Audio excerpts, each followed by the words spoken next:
Well, that's the fan fiction segment done for today, which means it's finally time to talk about The Legend of Zelda Tears of the Kingdom for the Nintendo Switch fanfic obviously happened before Tears of the Kingdom, leading up to it.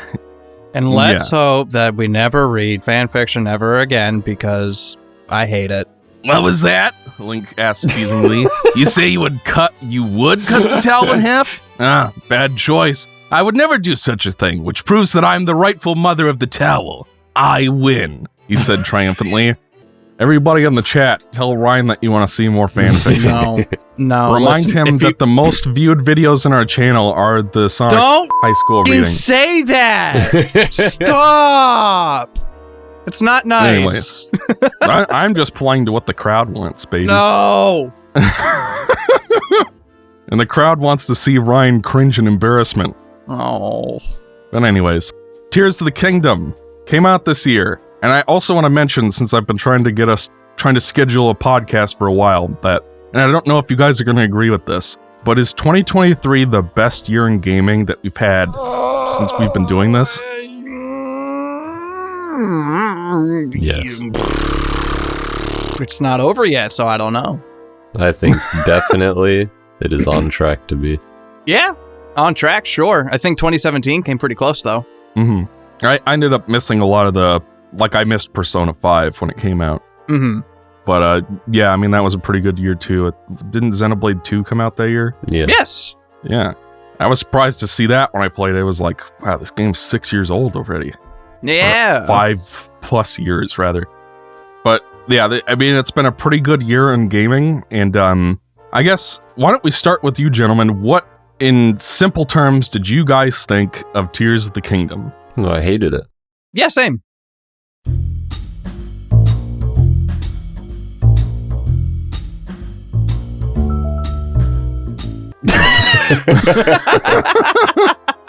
What did you guys really think of Tears of the Kingdom? I hated it. Yeah, same.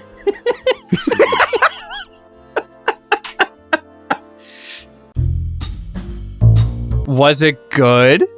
Yes. Is it the best Zelda ever made?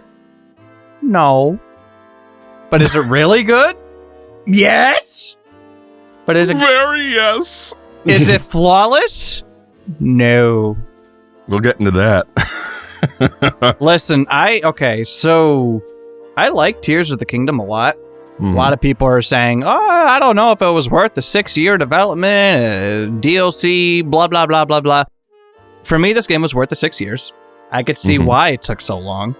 I think this game, in a lot of ways, is brilliant. Yes. But it's also baffling. How do you say it? Baffling? Baffling. Bafflingly stupid. It is stupid. And it really makes me question some of the people on the team. It's like you had 5 years. Fat phony. You had 6 years to figure some of this out. And yet, there's still some stuff that is like you could literally jump from the highest point in the game all the way to the lowest point of the game with no loading screens whatsoever on the fucking potato that is the Nintendo Switch. That is amazing. But yet some of the stuff like regarding the UI and like just being able to like throw consumable items and menu navigation is so dumb. I love Tears of the Kingdom. I think it is a much better game than Breath of the Wild. But there's some really stinky bits that kind of make me question some things. I was playing through it, and I was thinking to myself, wow, this could actually probably be my game of the year. It probably still could. You know, I was in that honeymoon phase. But the more I played it, the more I started to fall out of that honeymoon phase, and I started to realize that this game is it's got issues. Oh man, she's got issues, and I'm gonna pay. But we can get into it later. Yeah, I have to say, I agree with your points and some of the flaws and things that should have been fixed, but I'd prefer to start with positives. We can circle back around to those. I don't agree with any of you. I hated it. Man. Well, as for me, I've made no secret on this podcast and on my channel that really wasn't a huge fan of Breath of the Wild. When it came out, nature deserves to exist, but that doesn't mean I like being in it. So a nature-themed Zelda game was kind of fighting an uphill battle as it was. And I'm still not convinced that this new formula can really replace the old one. Mm-hmm. I still like the classic Zelda formula. I think it just needed to be updated a little bit. And I feel like Link Between Worlds provided a model for what that could look like. I agree. As far as this new formula goes, I think when I actually replayed Batwa when we were originally going to do our podcast on it, which we've tried to record like 3 or 4 different times, and for whatever reason it just never got uploaded. I can't remember. And because the one we recorded was with Paul, we'd probably have to redo it. And I haven't replayed Skyward Sword in a hot minute, so I'd need to do that before we do another podcast on that, which we also haven't done yet. But I think the big thing for me with Batwa was, number one, was getting over kind of the shock of the transition, because it is a very different game to the previous ones in many ways, and it's not something I was necessarily asking for, like many other people were. But on a second playthrough, I got used to some things I didn't like. For one thing, I knew you could upgrade your inventory that time. I went through I beat Calamity Ganon without ever learning that Hestu expanded your inventory when I played it the first time, so that was a pain. Which meant that the limited inventory space didn't bug me as much the second time. I understood kind of the combat and what people found appealing about it more. I appreciated some of the storytelling details that were in it that were kind of like under the surface, like when you go into the castle and you read Zelda's diary and stuff like that. Mm-hmm. So the game got better for me in a second playthrough. It still wasn't my favorite thing in the world. I think there are some real problems with when I was going to school for game design. And this is, when I do this, folks, I'm not trying to say that I know better than you or anything. I'm just saying that I'm just trying to use it to contextualize something I'm about to say. Because going to school for game design does not mean that you have better opinions about video games. It just means that you understand how the sausage is made a little bit. That's all. Okay. Design 101. We were getting an introduction to level design, which is a huge, complicated topic, and I suck at level design.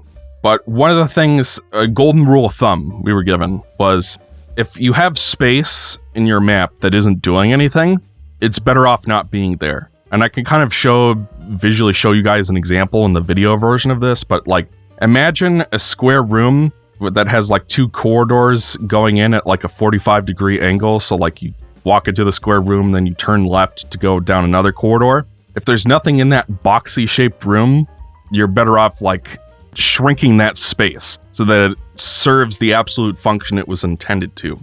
It's kind of hard to explain in words, but hopefully you guys understand the gist of what I'm saying. And with Breath of the Wild, I tended to find that the game is big. And that's another thing. I have developed an appetite for open world games. They're still not my favorite thing, but I get them now, because I've played a few that I liked. I liked Sonic Frontiers. I liked the Spider-Man game, even though that's really more of a sandbox type thing, but it's the size of Manhattan. It's not small. I really enjoyed that game. Tried the Xenoblade games and finished all 3 of those. 3 of the 4, I did not play X. So I get this genre a little more, and after having played like Xenoblade 1, where the open world serves no purpose except to get into random encounters and pick up trinkets. Like, there's no puzzles, there's no real worthwhile side quests. Like, there are tons of side quests, but it's always like, bring me 5 dong waffles or kill 5 capybaras. That's like all of the side quests in Xenoblade 1. After having played that, I came back to Tears of the Kingdom, and I was like, wow, there's way more actual content in this game than there was in Xenoblade 1 in particular. And that was kind of my big hang up with Batwa. Still, the second time I played it was, I felt like you had shrines, you had divine beasts, you had Hyrule Castle, and the towers too. And that to me was kind of the only content I really felt was worth pursuing in Batwa in terms of like stuff to do. Is it's like, you got the Korok seeds, but after a while, that economy inflates so much that you need like 24 seeds to buy 1 slot. It just goes out of control really quickly, so after a while, it's just not worth your time anymore. At best, they're kind of okay content. But it's like the shrines have like actual designed little sequences for you to go through that use your runes and stuff. The towers, sometimes you had to figure out how to get to them and then climb up them. Hyrule Castle was my favorite part of the game overall, because it was like I think, a good blueprint for what dungeons should look like in this new Zelda formula. And then the Divine Beasts were somewhat close to classic dungeons, even if they weren't my favorite thing in the world. But it's kind of like the rest of the game just felt really empty to me, where it's like I can pick up bugs and gemstones and stuff, but, besides upgrading your armor, it's like, why am I grabbing all this stuff? Where's the content? Why did the game need to be this big? That was kind of where I landed. And what I liked about Tears of the Kingdom, just to kind of...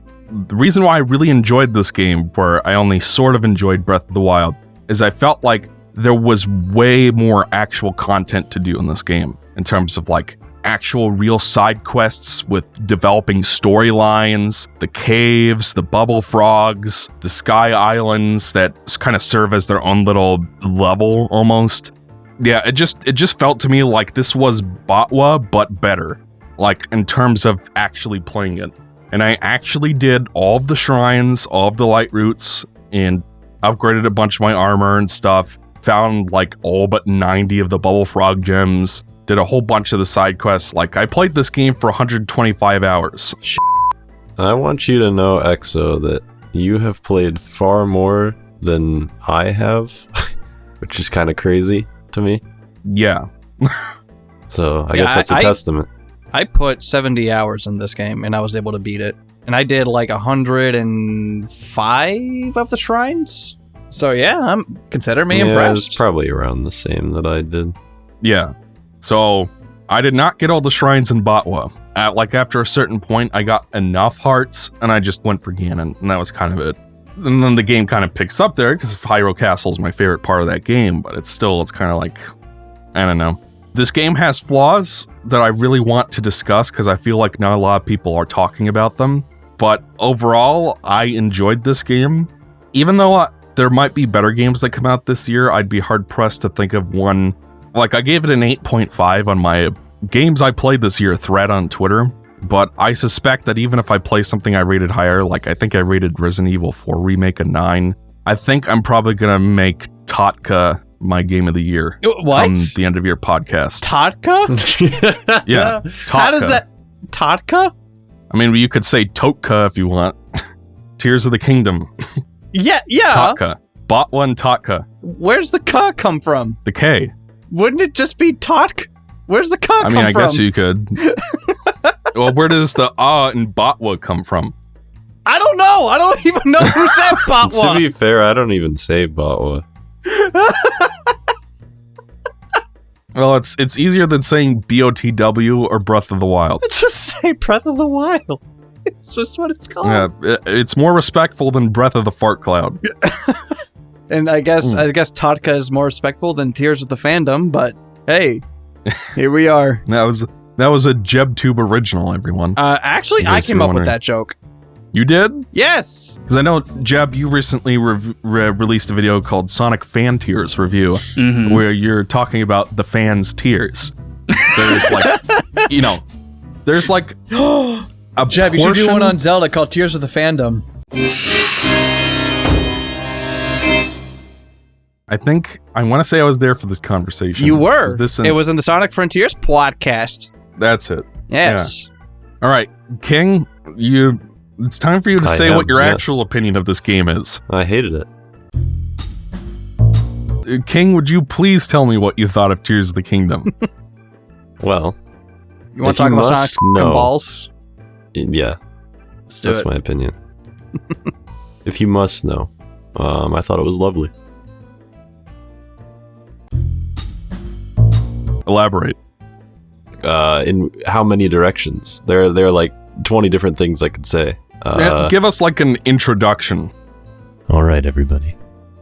Tears of the Kingdom, I think I've been thinking about it. I'm probably still going to be thinking about it for at least a month to get my head straight. I'll be transparent. There are a lot of things that I am not decided on one way or the other at the moment. I might be a little wishy-washy today because this game is one of the biggest games I think I have ever played in my life in terms of density. Like, it is a little bit overwhelming. I still feel like there's an entire game left for me to play, almost.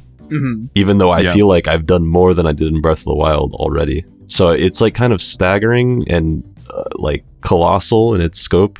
But I think at the moment I'm pretty like enamored with it. Maybe it's a honeymoon. I don't know. I have to ask myself that with like every new game release, but I don't know. It's kind of like this journey of traveling to a new form of Zelda has been a lot to come to terms with over the years. Yeah. And, you know, there's definitely always going to be a part of me that yearns for that old classic style as well. Yeah. And it makes it very hard in my mind to even compare what they're doing now to what they used to do. Because as it currently stands, it feels so foreign that it's just kind of feels like its own thing now. Yeah. So I guess to make a long story short, Tears of the Kingdom for me has been a journey of letting those old expectations rest and kind of just rolling with whatever they're going to do now and seeing whether the new things that they do were executed well or not. And that's basically where I'm at, where I think that for the most part, I think that they really found their footing, even more so than Breath of the Wild. So, yeah, I think it's a lovely game. I think, because like we've talked about this before, and I don't remember if it was like an actual thing that we uploaded or if it was one of the cut episodes, but like we've talked about how Breath of the Wild kind of feels like a Zelda-flavored open world game. And I think Tears of the Kingdom is the same in that sense, but I think that it has more of a stronger Zelda flair, if that makes any sense. I'm gonna let you finish, but I do want to make one note. Yes. Supposedly, all of these tunics were also in Botwa, but you needed like an amiibo. Yeah, amiibo rewards. Oh, you're talking about like the legacy costumes? Yeah. Yeah, like you either needed an amiibo or you needed to get all of the shrines, and then you got like the Tunic of the Wild or something. Yeah. The game feels different when you're wearing that stupid green tunic. It does. It feels like a Zelda game. Actually, right now in Tears of the Kingdom, I'm wearing the Twilight set because I got the full set, and it feels kind of cool. I'm not gonna lie, it's just a stupid little thing, but like it does feel kind of cool to wear the old armor. Yeah, like what I would honestly, do it looks really good on him. Yeah, with the tunics in Breath of the Wild and in this one, I got like the Hylian tunic, just like the red one that you get, and I found the Ocarina of Time headpiece, whatever. So I just I turned that tunic green. I wore the hat, and it just kind of made it look like a new version of Link. So it wasn't like Twilight Princess Link or Ocarina of Time Link. It was just like this own new little thing. So I was like, oh wow, yeah, no, this is cool. And then like you get the Hylian shield and the Master Sword. It's like, oh yeah, I know where I'm at. This is Zelda. Woo! Yeah. Yeah. And it's like I think the armor system is worth keeping around. Like all the permutations it adds to combat and exploration. Don't get me wrong, folks. I'm just saying there is something about seeing that little hat bob in the breeze and seeing like the boots and stuff that make you feel like this is a Zelda game in a way that most of the outfits don't. But that's just kind of how it is. But anyway, as you were saying.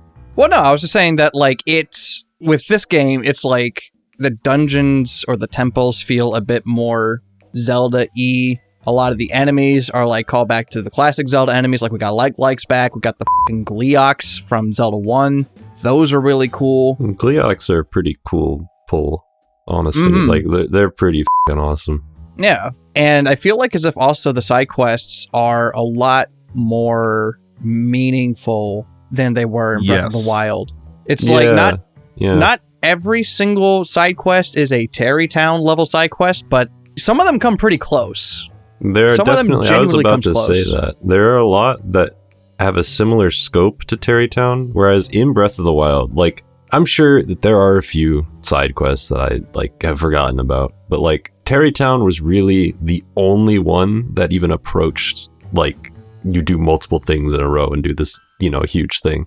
And Tears of the Kingdom feels like it has way more of that going on in its side quest. There's a whole new section called Side Adventures, seemingly because they realize that they're just better than side quests are.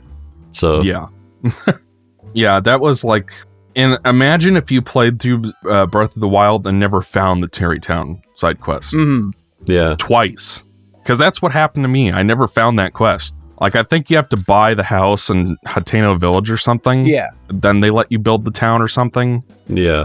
I just never had the cash to build that house, so I never saw the Terry Town side quest. Because when I found Terrytown in this game, I was like, this wasn't here before. So, and then I looked it up and I was like, oh. Oh, wow. Yeah, I mean, in this game, like, they have the Terrytown, like, equivalent, you might say, is like you rebuild Lurelin or whatever.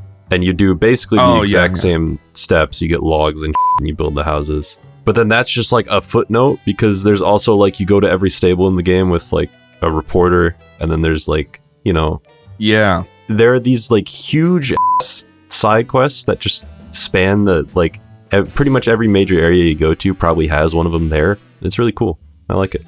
It reminds me, I played a couple of those stable quests, and that stupid wouldn't give me any of my froggy armor. I have like 2 sets of it, I think. I still haven't done that yet. And I still haven't done the Lurelil village yet. Lurelil, whatever it is, the one on the beach with the pirates. Yeah. I still haven't done that yet. I got the Wind Waker tunic there, the lobster one. Oh, yeah. It's pretty cool. Yeah, and then there are also like the monster hunting side quests where you like go into an enemy base with a bunch of guys and kill bokoblins. Yeah, those were cool. Well, those are especially cool when you get like a little army behind you. Yeah. I like that. And then when you have like the with you. Yeah. Also spoilers. When you have all the it feels like you're a fucking walking army. Yeah. Which I talked about that. But I do think that does help a little bit with the balancing when you're fighting a whole bunch of enemies. Because like there was a section in, let's say the late game where I used one of the to single-handedly take out like an army of mooks and save my weapons, not have to break them. Mm-hmm. So I could save them for the final boss, and that felt pretty cool. There's another observation I want to share about that, but I'll save that for spoilers. And I also want to call attention to the caves as well. Because, like, you know, the side adventures are great. Like, there's one where there's like an election in Hateno Village. That was cool. Pretty interesting. I like that one. I like how you can make pizza in the game. Yeah, that was I like that too. I literally, I was just like, I got cheese, I got sauce, I got wheat, or, you know, tomatoes, whatever. The pizza. And then I'm like, I was just curious. I'm like, I wonder what this would do. And then sure enough, I made a fucking Hylian pizza. I'm like, oh man. The game also has caves and wells now. Like, I'm sure that there probably were wells, but you probably couldn't go in them in Botwa if they were there at all. But it's like now, and for me, that was the real game changer as far as Hyrule goes, where it was like, before, you'd climb up a mountain or something, and then there would be nothing there. You might find some like plants to pick for cooking, or you might find some bugs or whatever. But there's a lot of just like empty space in Botwa. And I feel like adding the caves made me actually want to explore all of that space. Mm-hmm. Then you'd like find a cave and it'd be like, oh, where does this go? And then there'd be a couple of enemy encounters. That's a good place to find flint and gems and amber. Oftentimes there might be a mini boss in there. And then sometimes there are shrines. Those are the worst shrines in the game, by the way. We'll talk about that. And then sometimes you might even find a piece of armor in there, which is always really satisfying, where it's like, hey, because I went into this cave and played this bit of structured content, now I can climb 2% faster. And that felt good.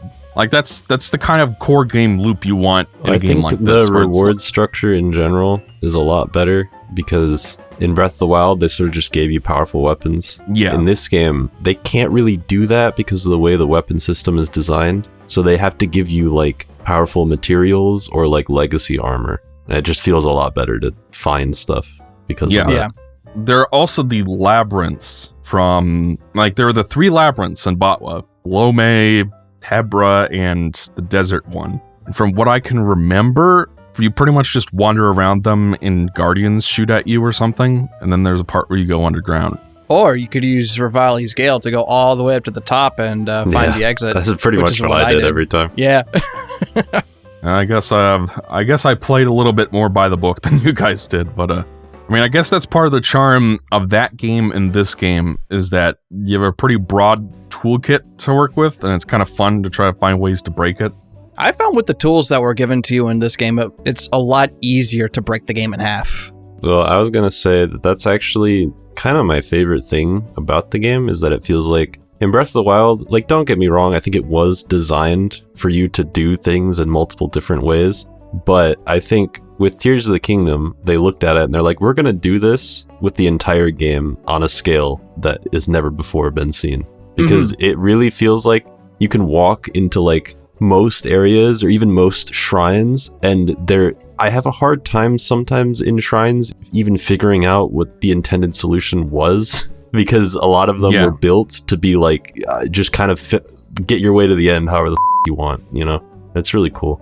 I have I was about to say too, like I have like a lot of clips of me just kind of like saved on my Switch of me just like finagling and messing around trying to see what works. And like I remember when I realized I could like attach a minecart to my shield, that just changed the entire game for me. I'm like, oh no. The amount of like shrines that like involve you like grinding on rails or like making like contraptions that, you know, move from place to place on the rails, the fire temple, all of that just got completely like shot in the butt when I put the minecart on my shield and I was able to just go. That was so fucking cool. I never thought to do that. Yeah. If you put like a roller on your shield, you can make it into a skateboard. That's pretty cool. And it's cool because it's staggering how much went into probably making this game, because there are interactions that happen that I don't even want to really think about what it probably took to get. Like if you put ice meat on your shield, you will have less friction when you go down slopes when you shield surf. Oh my god. And like that. And that's like basically in every fusion combo that exists. There's considerations like that. Like if you put a bomb on your shield and do a shield surf, it will explode and propel you into the air. Like a basically a Rivali's Gale that you just kind of throw out there. Like a giant trampoline. Yeah, you can do that in trampolines too if you put it on your shield. Which is true. It's fucking insane. Yeah. I guess it shows I have an uncreative mind because I never considered trying most of those things. See, and I think that's also like, I mean, touching on the shrines a little bit, I think that like even like some of like the lesser shrines, not counting like the tutorial ones, but like even some of the weaker shrines are just like better than the majority of the shrines that Breath of the Wild had. Yeah, basically. Like there were, you know, the combat trials were a lot more interesting here because like every single one was like a different version of Eventide Isle, where like you're stripped of all of your gear and you have to like figure it out on your own. And I also found that they were just a lot more flexible. You know, you can like, there were many, many ways to solve these. And, you know, Breath of the Wild had that as well, but like it wasn't to this extent. It really wasn't to this extent. It was in Breath of the Wild, but most of the time to do that, you had to like wind bomb or some that clearly nobody ever knew you'd ever be able to do. Indeed. If I had to, there were a lot of shrines that were just Roru's blessings. That is true. Like, there's probably more of those than there were in Breath of the Wild, to be honest. Though there was one I thought was pretty creative where it looks like a Roru's blessing, but then you walk forward. And then the floor just falls. Yeah, which is creative. Yeah. I'm trying to see if I have any notes. I don't think I ever encountered that. Where do you get that one? It's in the... I don't remember. It's in the... There are 152 of these. It's in the sky, and it's near... It's in the sky. It's in the Gerudo area. If I remember correctly, it was right before the labyrinth. So it's like you find a shrine like in that area in the sky, you go in, and it's like you walk up a set of stairs, and then the stairs just like fall down, and then you fall down, and you have to make your way back up. Yeah, that almost sounds familiar, but no, I don't know. But it's just funny because you're just so used to them handing out these Roru's blessings that when it happens, it's like kind of a fun little surprise. Yeah. You got me, game. And it's like I particularly really enjoyed the build puzzle ones where it was just like you said, King, you get like a collection of ingredients and then you just got to figure out how to get the thing across the thing. Like there's one where you have to like slide ice down a bunch of spikes and then like take an ice cube and whittle it down into a size that will fit in a hole using fire. There's one I remember where there's like two sets of rails on the sides and then another set in the middle, and you have to build a something that can travel across those three sets of rails using fans, and you got to consider the weight of the vehicle as well and the mass, and you got to make sure that it doesn't tip over when it switches to the rail in the middle, and that it also has enough momentum to curl around and that's actually reach the end of the shrine. One of probably my favorite shrines in the game. And then there was another one where you have to like attach a bridge. You have to like build a little moving platform and attach a bridge to it and then push it through lava. Mm-hmm. Like there's just a lot of creativity going on in these shrines, and that's what makes them fun, is that there are multiple solutions. Like if you're good enough, you can actually walk on those rails. Yeah, I saw Abif do that. I did that as well. Yeah, and then there's like mirror light puzzles and wind puzzles. There's just all sorts of stuff that they managed to. I don't even remember most of the shrines in the last game. Like it's hard to think of a specific one, even though like that game similarly had like, here's 4 mechanics and use these for the whole game kind of deal. It's like the Ultrahand has a lot more versatility than the Magnesis rune, which is kind of what it's building off of. Mm-hmm. And then the Ascend ability is kind of creative because you can figure out how to like place platforms to use that to get up. Like there's just a lot more you can do with the core mechanics. The thing about Tears of the Kingdom is that it is elevated by its central mechanics being a lot fucking stronger than they were in Breath of the Wild. And I mean stronger in the sense that they work better. I think I used all 4 of my abilities in equal amount in Tears of the Kingdom, whereas in Breath of the Wild, I mostly use like magnesis and bombs. I kind of use stasis sometimes when they needed me to, and then Cryonis was like, if I was stuck in a lake, maybe I would use Cryonis. But in Tears of the Kingdom, it's like there is a legitimate use case for any of these f***ing abilities at any given time. And it's kind of amazing. Because like Recall, I thought I might not use too much, but then I learned that Recall has infinite range. Like if you drop something off of a sky island and it hits the ground, you can recall it back up. That's how big the range is on it. So like you could be, when I learned that, I'm like, holy shit, you can basically do anything with recall. Like, holy shit.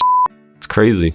I guess the gripe that I have, and this also kind of goes in regarding like the weapon durability and the forging mechanic that's in the game, is that I like the new tools. They have much more use than the ones in Breath of the Wild. At the same time, I was also left wondering where those tools went.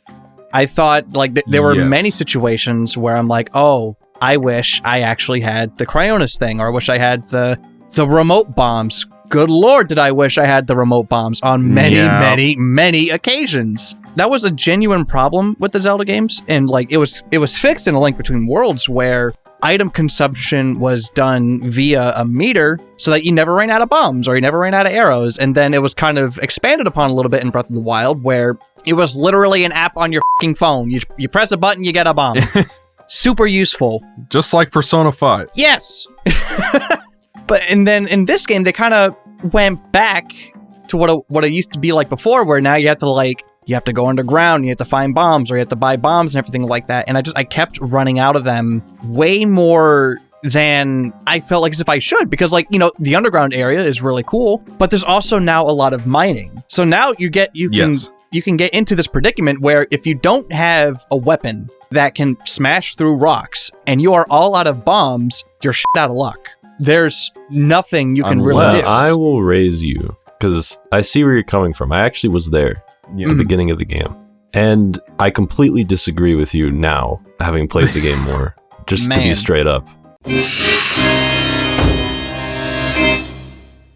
I just do, because I was thinking about it a lot, and it was kind of weird that they like took away bombs as an ability, until I kind of realized that it's because they don't want you to rely on it as a resource. Like, I think it's less so that they wanted to make it limited, and more so that they have made so many different ways to interact with these things than just chucking bombs at them, that bombs become kind of like a luxury, if that makes sense. Sure. This clicked into place for me when I realized you could shoot ice arrows at water and they would become platforms, and then you have Cryonis. And when I realized that you could do that, I was like, oh, well, really, your old abilities are all still there, because recall will stop things in time temporarily before it recalls them. It kind of does what stasis does. And then you can shoot ice into the water to create ice platforms. And then that becomes Cryonis. And really the only thing missing, I guess, is the bombs, which you can also, like, there's fucking rock. You can trip over rocks in this game, and you can basically make ways to mine in any way you want. And if you get the fucking, I can't even say who they are, but the one that you can, do stuff with. I was going to bring that up. Then that becomes like your mining machine. And there are other sages that can do similar things. And it's like, the more I played the game, the less that ever became an issue. And I was like, actually, I think this is kind of incredibly constructed. That is fair, because I didn't do the thing that you're talking about, because I never thought to do it until literally you just said it. But what you were saying about the ice I would arrows, hate to have gone through this whole game and not thought of using to mine rocks. I wasn't even talking about he also works. When you were talking about the ice arrows, this is the problem that I have in Tears of the Kingdom, in Breath of the Wild. You had your fire arrows, you had shock arrows, ice arrows, you had the magic rod, you had elemental weapons. Those were cool. I don't think there was any reason for them to be cut. Because yes, they are still technically in the game, but if you want to use them, you have to use this what is it called? The forging thing? I see where you're going, and I agree with you there. I think the UI for this is extremely clunky, and I wish that they had reconsidered it. If there was, I don't think the system that we have here is a bad idea in and of itself. If there was an actual crafting system where it's you have 10 of the ice fruit things. Would you like to craft them into arrows? Boom, boom, boom, boom. You got 10 frost arrows now. Like how it is in other games. That is definitely, a big problem with the game. And again, with the rods, and I think where this kind of picks up, it's you can now attach other things to magical rods and it gives it different properties. I remember I attached one of the little star bits or one of the falling stars onto a magic rod, and then you have this thing that just shoots out like fucking star blasts all over the place. That was really cool. That was really cool. Yeah, it's like the star rod from Kirby. Yeah. I thought that was really cool as well until I realized that it basically did nothing. But it was kind of cool, I guess. But I don't know. It's just I don't understand why, for one, the UI has to be this bad. And again, just kind of going into what I'm talking about. We were talking about all these really, really cool abilities that must have been a pain in the ass to program, this game was delayed an entire year just to make sure the game works properly. So it's you took all this time to make all of these really cool abilities, making sure they all work well, but the UI is just so bad. And there are just some things that are just that just went right over their head. And that's not even talking about I don't really think this new mechanic fixes the weapon durability system. If anything, it's I flat out disagree with. It's it makes it kind of the same, where it's okay, well, I got these really cool, powerful weapons, or the materials from Lionel's and shit, but do I want to use them? Because they're kind of rare, and they break. And when you attach it to something, it's gone forever. Yeah, I understand that, but I definitely disagree, and I honestly kind of just think that is just kind of how naturally a lot of people are going to react to a system like this. Mm-hmm. Because, I don't know how you have a system like this where because the problem even with this game is that now you can do the thing where you can stockpile a basically infinite weapons because you always have the materials for it.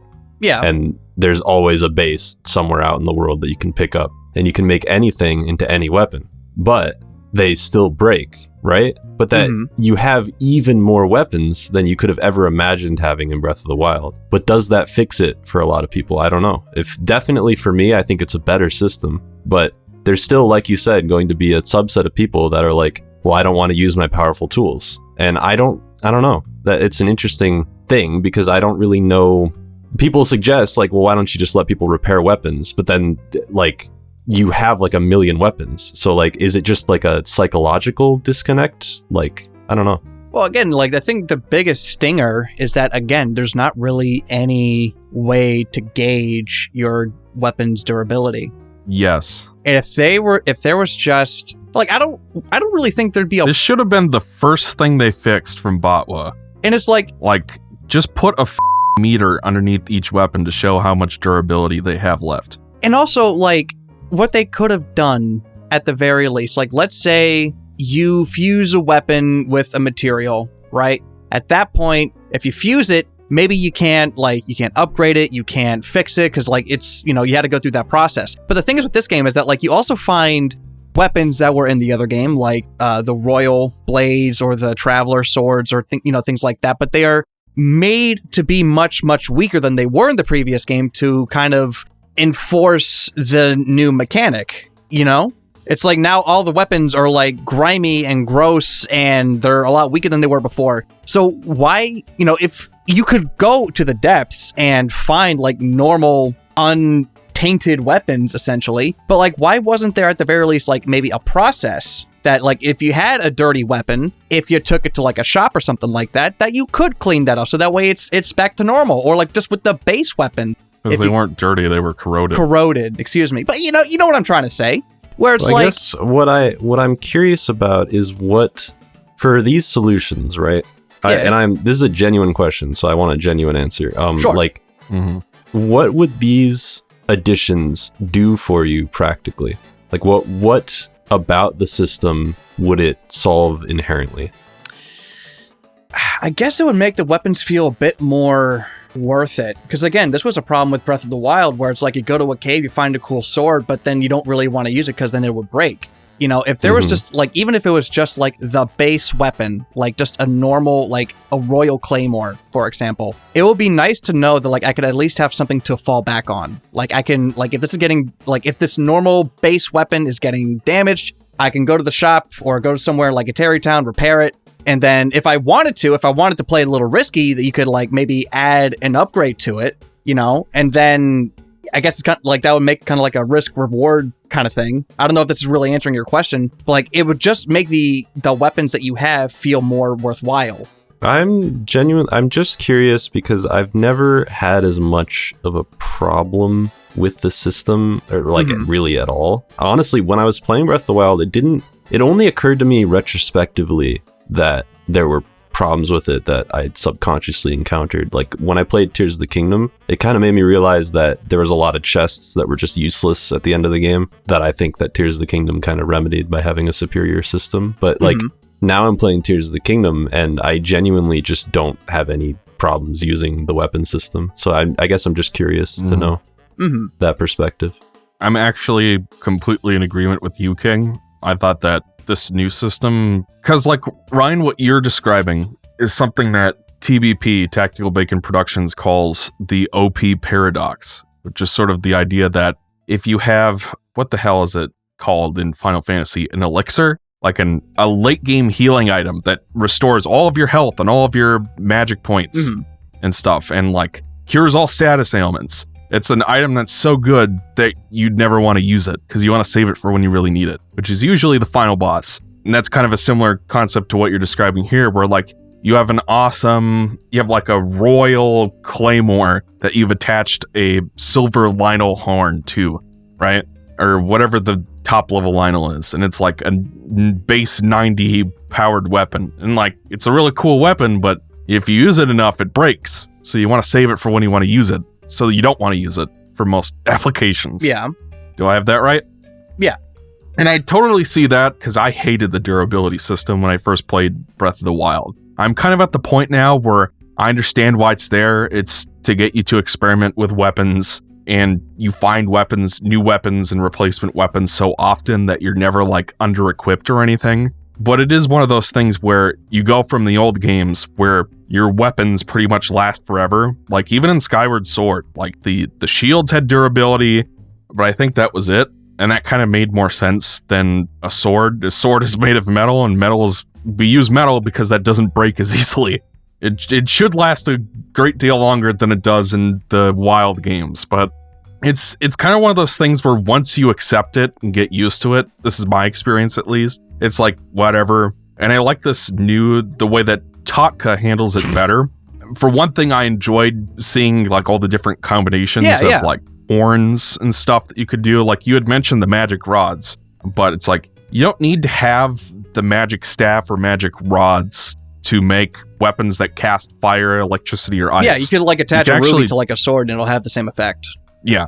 Or you can use horns from the dragons, or you can use the fruits, or like Gleeok horns. There's like a bunch of different ways you can make those. And when you attach the Gleeok fire thing to the Master Sword, I think have that a flamethrower. Is essentially the coolest shit. Every time my Master Sword recharges, I put a fire Gleeok thing on it because it's like awesome. Also, you have like a flame saber. I want to make this clear, though. I'm not saying I dislike what they have here, because I actually, Yeah. I agree with you. I think it's really fun to experiment and to see like what kind of crazy weapons you can make. I think that's genuinely cool. But I guess what I'm saying is that it doesn't necessarily fix the problem that Breath of the Wild introduced.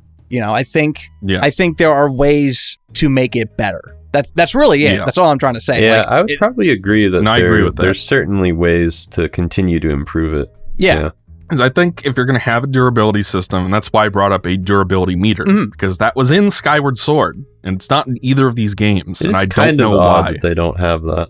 I would agree. It's a pretty easy thing to simplify. You just need or signify rather. You just need a little bar that shows how much durability it has left. And I think that like if you go on YouTube and you see things like, oh, Zelda, Tears of the Kingdom or Breath of the Wild's weapon durability explained, or, this mechanic explained. I'm like, well, if the game doesn't do a good enough job of explaining, like, how these things work, I think that's kind of a problem. It's like, if I have to look outside of the game to learn how something works, I don't know. Like Xenoblade that rubs 2. me the wrong way.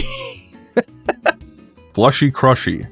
Yes. But yeah, it's like, the reason I'm pushing for the meter specifically is I think if I have an array of like 6 different weapons that each have different horns and different reaches and different attack values and whatnot, the relative durability of each of those weapons would inform my decision on which to use. Because I would maybe want to save a weapon that's close-ish to breaking for like a mini-boss or something, But it's just like, you're just not given that information until like a weapon is like 2 or 3 hits away from breaking. Mm-hmm. And that to me is kind of frustrating. But otherwise, one of the reasons I really like this new system is that for me, it incentivized going into enemy camps and actually fighting enemies more. Yeah. Because like, from what I remember in Botwa, it was like you'd go into an enemy camp and the enemies might have like the royal swords or whatever, which are one of the better weapons in that game as far as like the common ones.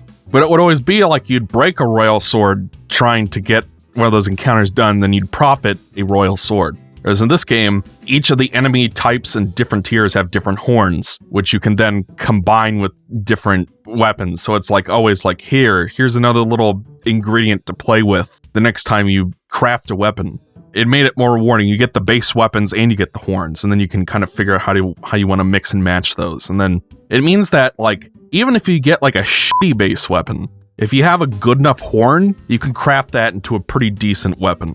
So like, you're never like up the creek without a paddle. And it always means that the power of your weapons is always kind of like, because this game has like a system where as you play the dungeons, the enemies kind of advance in strength. Earlier in the game, there's more red bokoblins running around, whereas by the end, there are more silver ones. Yeah, there weren't I think before. that there's...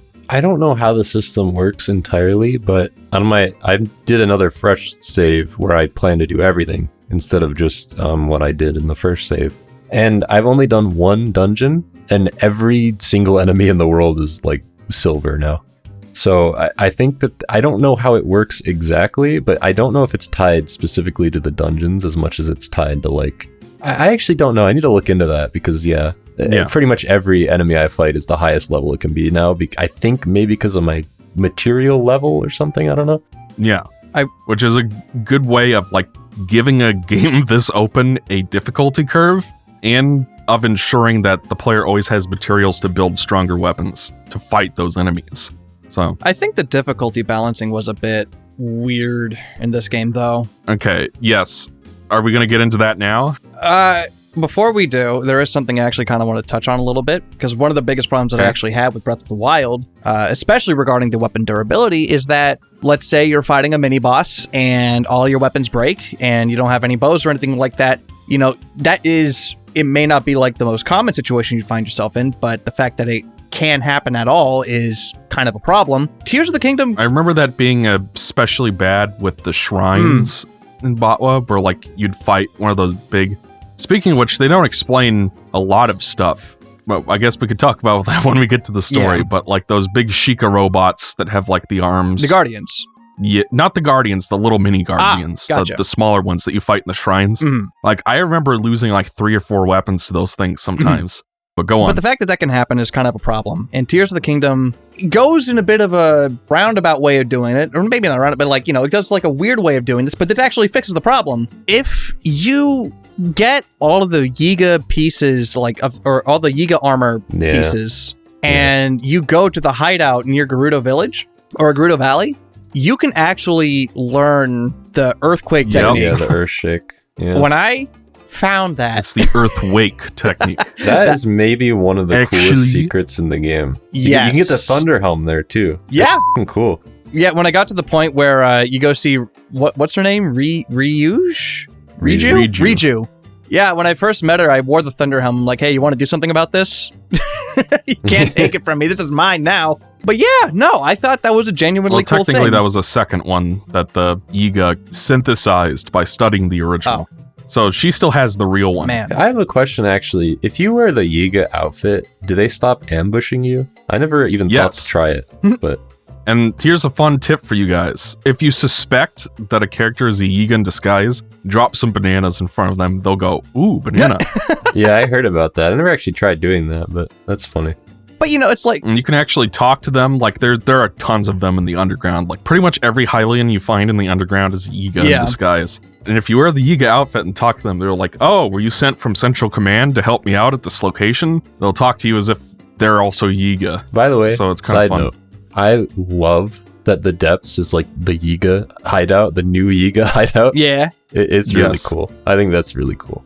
But I think it's cool that like there's something like that in this game, like the earthquake technique. And admittedly, I would like to see more stuff like this, because that was one of my favorite things about old school Zeldas. Like in Ocarina of Time, you go to the Great Fairy, you get Din's Fire or Nehru's Love, like optional. We'll talk about the Great Fairy. Oh yeah. I got some to say about them too. But like I like that they kind of tapped into that a little bit. I just wish I could, there was a bit more that they did. There's always a bit more that they can do, but the fact that it's even here at all, it's something I very much appreciate. So yeah, difficulty. But what I thought you were actually going to mention was the that you can disguise yourself as enemies and then they won't fight you.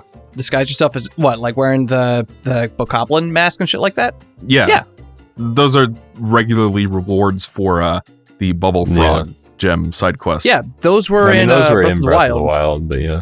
Well, I never. Yeah, Kilton in Breath There's a of the lot Wild. of stuff about Breath of the Wild I don't know. Apparently, Kilton ran the shop instead of Colton in Breath of the Wild. That's how you got the Dark Link outfit in Breath of the Wild.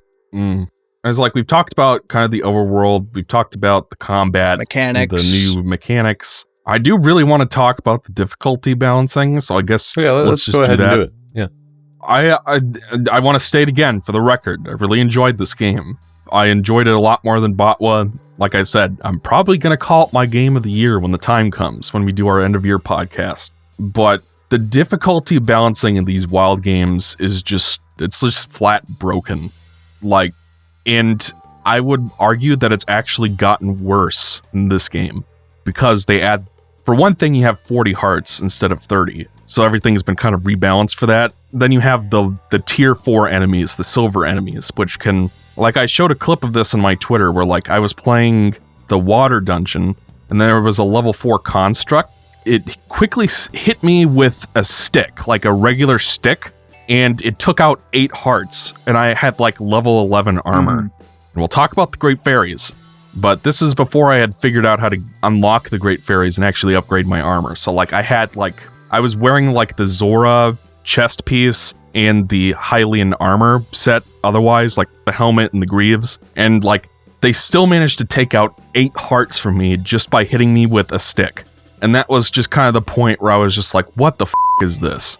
I like the idea of having level 4 enemies and introducing more of them as the game goes on. That's a good way to create a difficulty curve, but this was a problem in both Breath of the Wild and this game. When you start out, you have 3 hearts. You get 1 extra heart from doing the tutorial shrines where you unlock your mechanics, and then they just dump you in this world. And then it feels like until you can do enough shrines to upgrade your health to get, I don't know, like 3 or 4 more hearts, everything just kills you in one hit. And like that's just how the game starts. And I want to say the first armor you can find or buy is like at Lookout Landing, and it's like 100 rupees for like teeny tiny bit of boost in defense, and it's not really enough.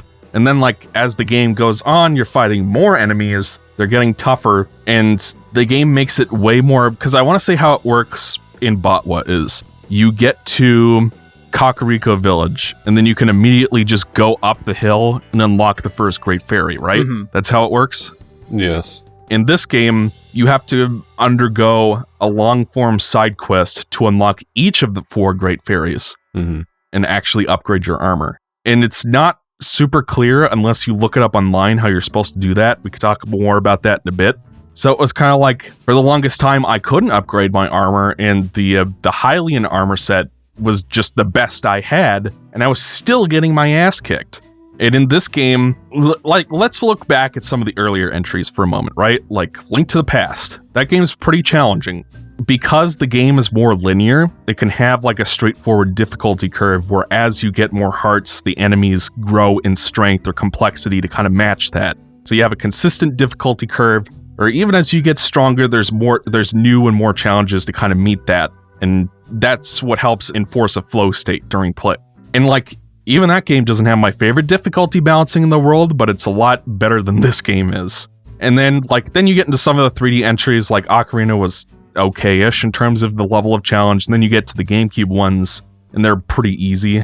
Honestly, like, I love Twilight Princess, but that game is like a walk in the park with the Care Bears. Yeah. I love it too. And that game is like, it's really easy. No teeth. And it's like, I feel like that's what they were trying to do with these wild games, was trying to kind of correct that problem and give players a real challenge again. Because like, even when you play Twilight Princess HD and play hero mode, that doesn't really fix it. Like, enemies do more damage, but you just respawn in the same room you were already in. So it makes no difference. Which is kind of true for the wild games too, I guess. But it's like, I appreciate that they're trying to give players more of a challenge. I think that's a noble goal. In my opinion, it takes too long to unlock more hearts, especially since your Light of Blessings or whatever they're called also go towards stamina. And as someone who hates going slow, that's the thing I'm going to upgrade first. So like, and then it takes certainly other reasons to upgrade stamina in this game. And you need like 20 Lights of Blessings to add 1 ring of stamina, and then another 20 for the third one. And like, in the meanwhile, you're not upgrading your hearts, so while you're running around, enemies are just one-shotting you all over the place, so, which means that I didn't feel like fighting any of them, I didn't feel like fighting any of the mini-bosses especially, so I just ran past all of those trying to get more shrines so I could get my health up. Hopefully, I might find a piece of armor in a cave somewhere that might help out. Meanwhile, there are Great Fairies, and I don't know how to interface with them because it's something about a newspaper, but I don't know where the newspaper is yet, so I'm still looking around. So it just felt like, what I'm trying to say is I kind of hated the first 10 hours of this game after you get to Hyrule, because that's the point where you're really weak, the enemies are too strong, and you just don't have the health, armor, or anything to deal with them yet. So you kind of have to grind shrines to get yourself to a place where everything can't just one-shot you. And of course, there are tricks to get around it. You can stockpile on fairies if you can find them. You can use potions to try to boost your defense or whatever. Like, there are little tricks that kind of help you, or you could just not get hit. I'm sure there are plenty of the people in the comments saying that as well, but it's like, for me, the parry timing is weird. It doesn't work. Like, there's like one shrine where they give you a tutorial on how to do the parry, and I kept pressing it too early somehow, or too late. Like, the timing was weird. The Flurry Rush works a little bit better, in my opinion, so that's what I tended to rely on, but it's like, you get hit once, you just die. And I feel like the way to solve that problem is to just have a difficulty select. Like, I'm sure a lot of people like this really punishing difficulty that's in the game, so leave that in, and then add an easy mode. And I'll pick the easy mode. I mean, this isn't like adding easy mode, necessarily. I wish they added, like, a harder difficulty, but not master mode. I say that specifically because I fucking hate master mode, and I want a harder difficulty, but not one that is like that, because I think master mode's kind of dog shit, not gonna lie. But it kind of sucks that there's only one difficulty mode. Yeah. See, okay, because you were talking about like how both of these games, Breath of the Wild and Tears of the Kingdom, have difficulty problems. I think it worked better in Breath of the Wild, because let's say you're going up against an enemy that has like a really powerful weapon, and then let's say, you parry that enemy, the enemy drops a sword, you run over, you pick it up, now that really powerful weapon is yours, and you can dish out some pretty mean damage. I found that in this game, if you try doing that, you will not do as much damage as these enemies are doing to you. So it almost feels like as if the enemies are playing by a different rule set. and I don't like that. Yeah. And a lot of that, again, has to do with the fact that these weapons they're weakened. So an enemy can walk up to you with, a weakened traveler sword, hit you, and do like 5 hearts of damage, no problem. But yet when you have that same sword, you're barely dishing out shit. Like, you're not doing anything. And it doesn't... I thought it worked a lot better in Breath of the Wild because it didn't really have to deal with this eroded weapon nonsense. But in this game, it's like, nah, it's the enemies have an advantage over you, and it doesn't exactly feel fair. And also with Breath of the Wild, you are able to upgrade your stuff a lot sooner because you literally just have to scrounge up some rupees, give it to the Great Fairy, and then you can start upgrading your gear. The thing is, though, is that like I actually like the side quests that you're doing, like in terms of the story that they are telling, the things that you're doing. It's fun. Agreed. But it's not, I don't think it's good to lock gear. A critical system behind it. Yeah, like being able to upgrade your equipment so that way you can last longer. You have to do that so many fucking times. And it's like, it's kind of like what I was saying before. It's like, I think there should have been a weapon, like a blacksmith or something like that to help fix your weapons. I think there should be a tailor. There should be a tailor that like, where you can go. Taylor Swift? Yes! Yes, we've come full circle, but I honestly think there should be a tailor to like upgrade your gear. It's like I want to see a mod for Tears of the Kingdom that replaces Zelda with Taylor Swift. But it's like, we go to Terrytown or any of these towns and like they're all selling like all sorts of different armor, but like you mean to tell me that no one knows how to like make this stuff a little bit stronger? We have to go to a Great Fairy and do this thing? I certainly think it couldn't hurt. Yeah.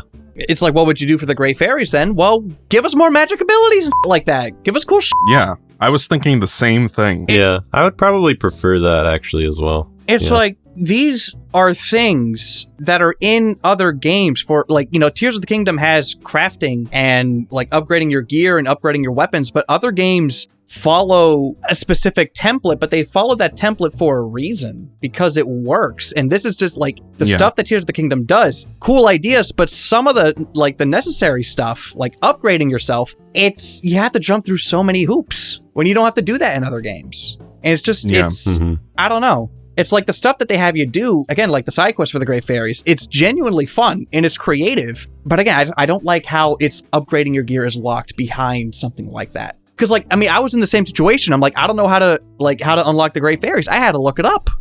Dude, I'm going to level with you. Until my second playthrough, I didn't even unlock any of them. Yeah. Although in my experience, it made it more fun because I'm a masochist, but Which is fair. You should be allowed to have that experience. Which is why I think difficulty I certainly think there compromise. Should be more difficulty options available. And I think whether that be through like a straightforward toggle or through more like wide-ranging game design, however they want to do it, just make it more broadly customizable. If you had a tailor, at that point, it's like, okay, you know that this thing exists. If you don't want to use it, you don't have to do it, and you're making the game harder for yourself. And that's the thing, too, is that like this is not by any means a perfect solution or anything, but I at least appreciate that you can still do the classic Zelda thing of just not giving yourself heart containers at the very least. Yeah. I've always appreciated that about Zelda. That's actually what I did in Breath of the Wild. I didn't use any of the champion abilities at all, and I didn't do a 3-heart run or anything, but I didn't do all the shrines, and I only had like 6 or 7 hearts through that whole thing, I think. That was cool. Certainly not a perfect solution by any means, but I'm glad that that's at least still a thing that you can do if you really want to. Yeah. Like, I think the way that they handled it in Skyward Sword, like you had I forgot what his name was, the guy with the mask in the Skyloft market. The guy with the mask. You could visit him at various points in the game, and then you could upgrade your weapons and items and stuff. Like the blacksmith. Yeah. Okay. Yeah. Like, I say you can upgrade to 1 tier for your weapons or your armor or whatever. Let's just say armor, because we're talking about difficulty balancing and like the ability for Link to take a hit.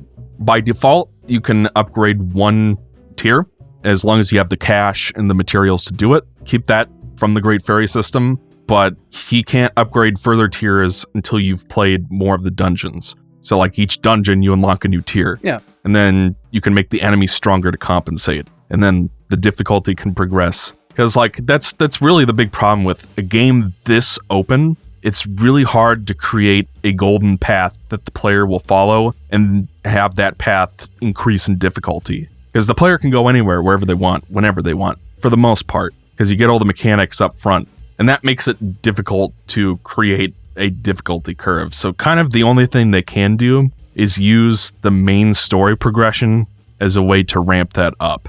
So it's kind of the best compromise they could probably come to, because the older games benefited from being linear in that sense. But yeah, that's difficulty balancing. Let's talk about the UI and the controls, because I have some gripes there too.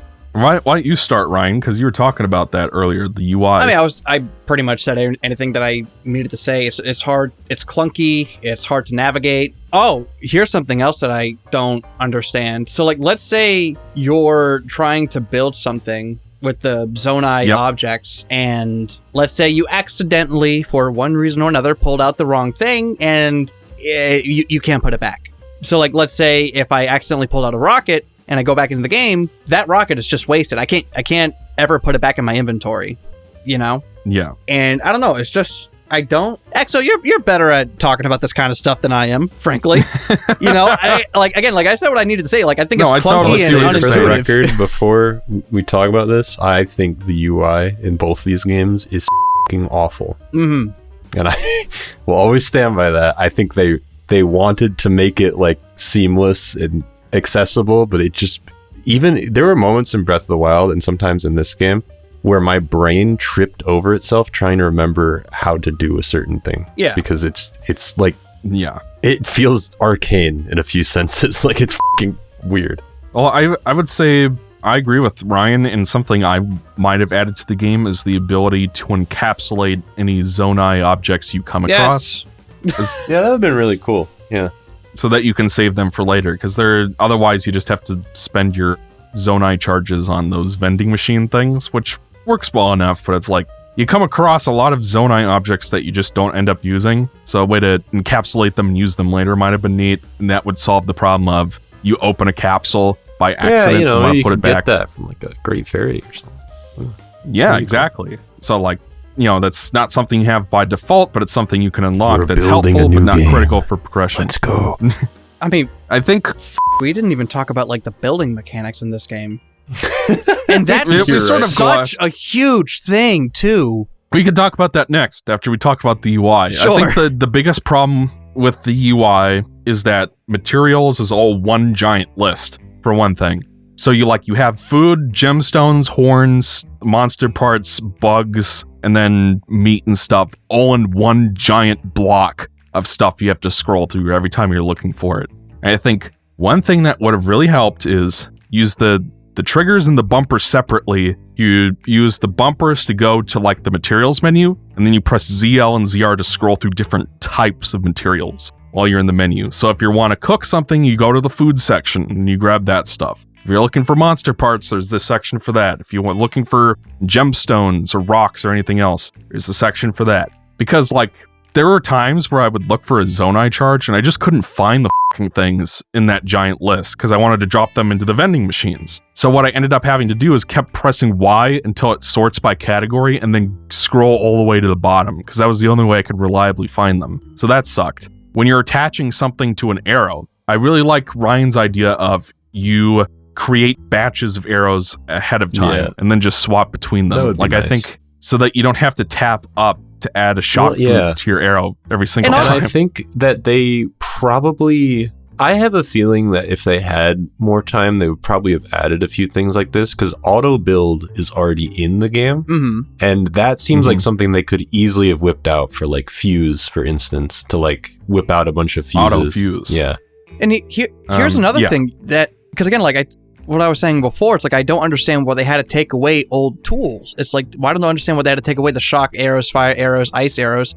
You know, it's like, if anything, what they could have done, let's say if you had, like, a shock arrow, let's say that did, like, 5 damage. And then, like, oh, hey, but if you attach, like, an arrow with a zappy fruit, well, maybe that does 7 damage. Or if you use a topaz, that does 12 damage. So then that way you still have the old stuff, but, like, you're encouraged to do the new thing because it would do more damage. It's like, that way you have both things. You have the old stuff, so then that way you're never out of luck, and then you also got the new stuff if you want to experiment, you know? It's like there was no reason for them to take away the I old actually stuff. preferred this system because, I mean, it's been probably a few years since I last played Botwa, but what I recall, fire arrows, ice arrows, and shock arrows were actually pretty rare and hard to come by. You could buy them in towns. Yeah, but how much were they? I honestly, off the top of my head, I don't know, but I remember I would just buy them in bulk. It's interesting because I never really had a money problem in Breath of the Wild. I didn't really Mostly either. because, like, if you sell, like, diamonds, you get, like, a ton of money. Mm-hmm. Yeah. But, yeah, I don't know. It's still a thing where you have to find those gemstones first and then sell them. For the whereas, record, I agree that I pretty much I would prefer it to be the way that it is, in the sense that, like, I see what you're saying, Ryan. I get it. But I also think it would be a little clunky to still have those arrows existing alongside ones that you can make yourself. I'm not saying it couldn't work. It just, for me, probably would be a bit inelegant. Sure. Yeah. But yeah, it's like the way it is currently, you have to like hold up and then scroll through a giant list to find the thing that you want to attach to your arrow. I appreciate that sucks. at least cursor remembers where you were, but it's a pain in the that fucking does help ass. a lot. And there are also ways to like sort the inventory to where it's like, oh, the most used, the most powerful, things like that. Which helps, yes. If that did not exist, then this game would be significantly worse, I think. You could not sort, because holy sorting, that really helped. Speaking of fuse, fun mechanic. I've already praised. I really like making weapon combinations in this game. I think Fuse. The UI sucks. Go Wait, ahead. hang on. Fuse. Which one is? We're not talking to. That's the one where you attach things to your weapons. Yeah, Oh. that's the yeah. Yeah, no. Ultrahand's the one I'm thinking about. Never mind. Okay, yeah. Keep going. So, like, I love making different weapon combinations and finding different horns and stuff. But the UI is terrible, at least as I understand it. The way I would have designed it, I would have given the player the ability to do it from the menu, like the pause menu. Because, like, the way it works, as I understand it, is you go to the materials page, you scroll through your materials until you find something you want to attach, you drop it, you equip the rune, and then you attach it to your weapon. Yeah, I feel like you should be able to do that from the pause menu. Like an auto fuse, where you could also do it with arrows and shit in your menu. Because I think it works fine as it is in terms of like you can pick stuff up off the ground that it's already on the ground. But it's really annoying to have to also take it out of your inventory just to do it. So having both of those would be very nice. And it would help, like, especially during those Colosseums in the depths. There's one where you fight like 4 Lionels. That was like the hardest thing in the game. Has anybody fought King Gliok? I fought No. King Gliok. I fought a couple of those. I've encountered him and it's not fun. I fought him underground. Yeah, those things will kick your. That's how you if get you the don't have cap of fully Twilight, upgraded armor. actually. Really? Yeah, it's under Typhlo Ruins in the depths. So Yeah, those things are hard as balls. But like when you're finding that Lionel Colosseum, they're dropping their horns and stuff. So it's like, and I of course want to use those horns to fight the Lionels because they're going to be the only thing strong enough to do any decent damage on them. But the problem is, I have to try to figure out how to fuse the things to a weapon while the Lionel is attacking me. And if I could do that from the pause menu, then that tension goes away. I mean, like, I guess you could argue that having to do that stuff in real time, that tension is good. Personally, I'd prefer the convenience of being able to do that from the menu, but that's just me. I think it couldn't hurt to have that as a thing that you could do. And I also found that as long as I'm getting nitpicky, I also found that like trying to scroll through your quests was kind of a problem too.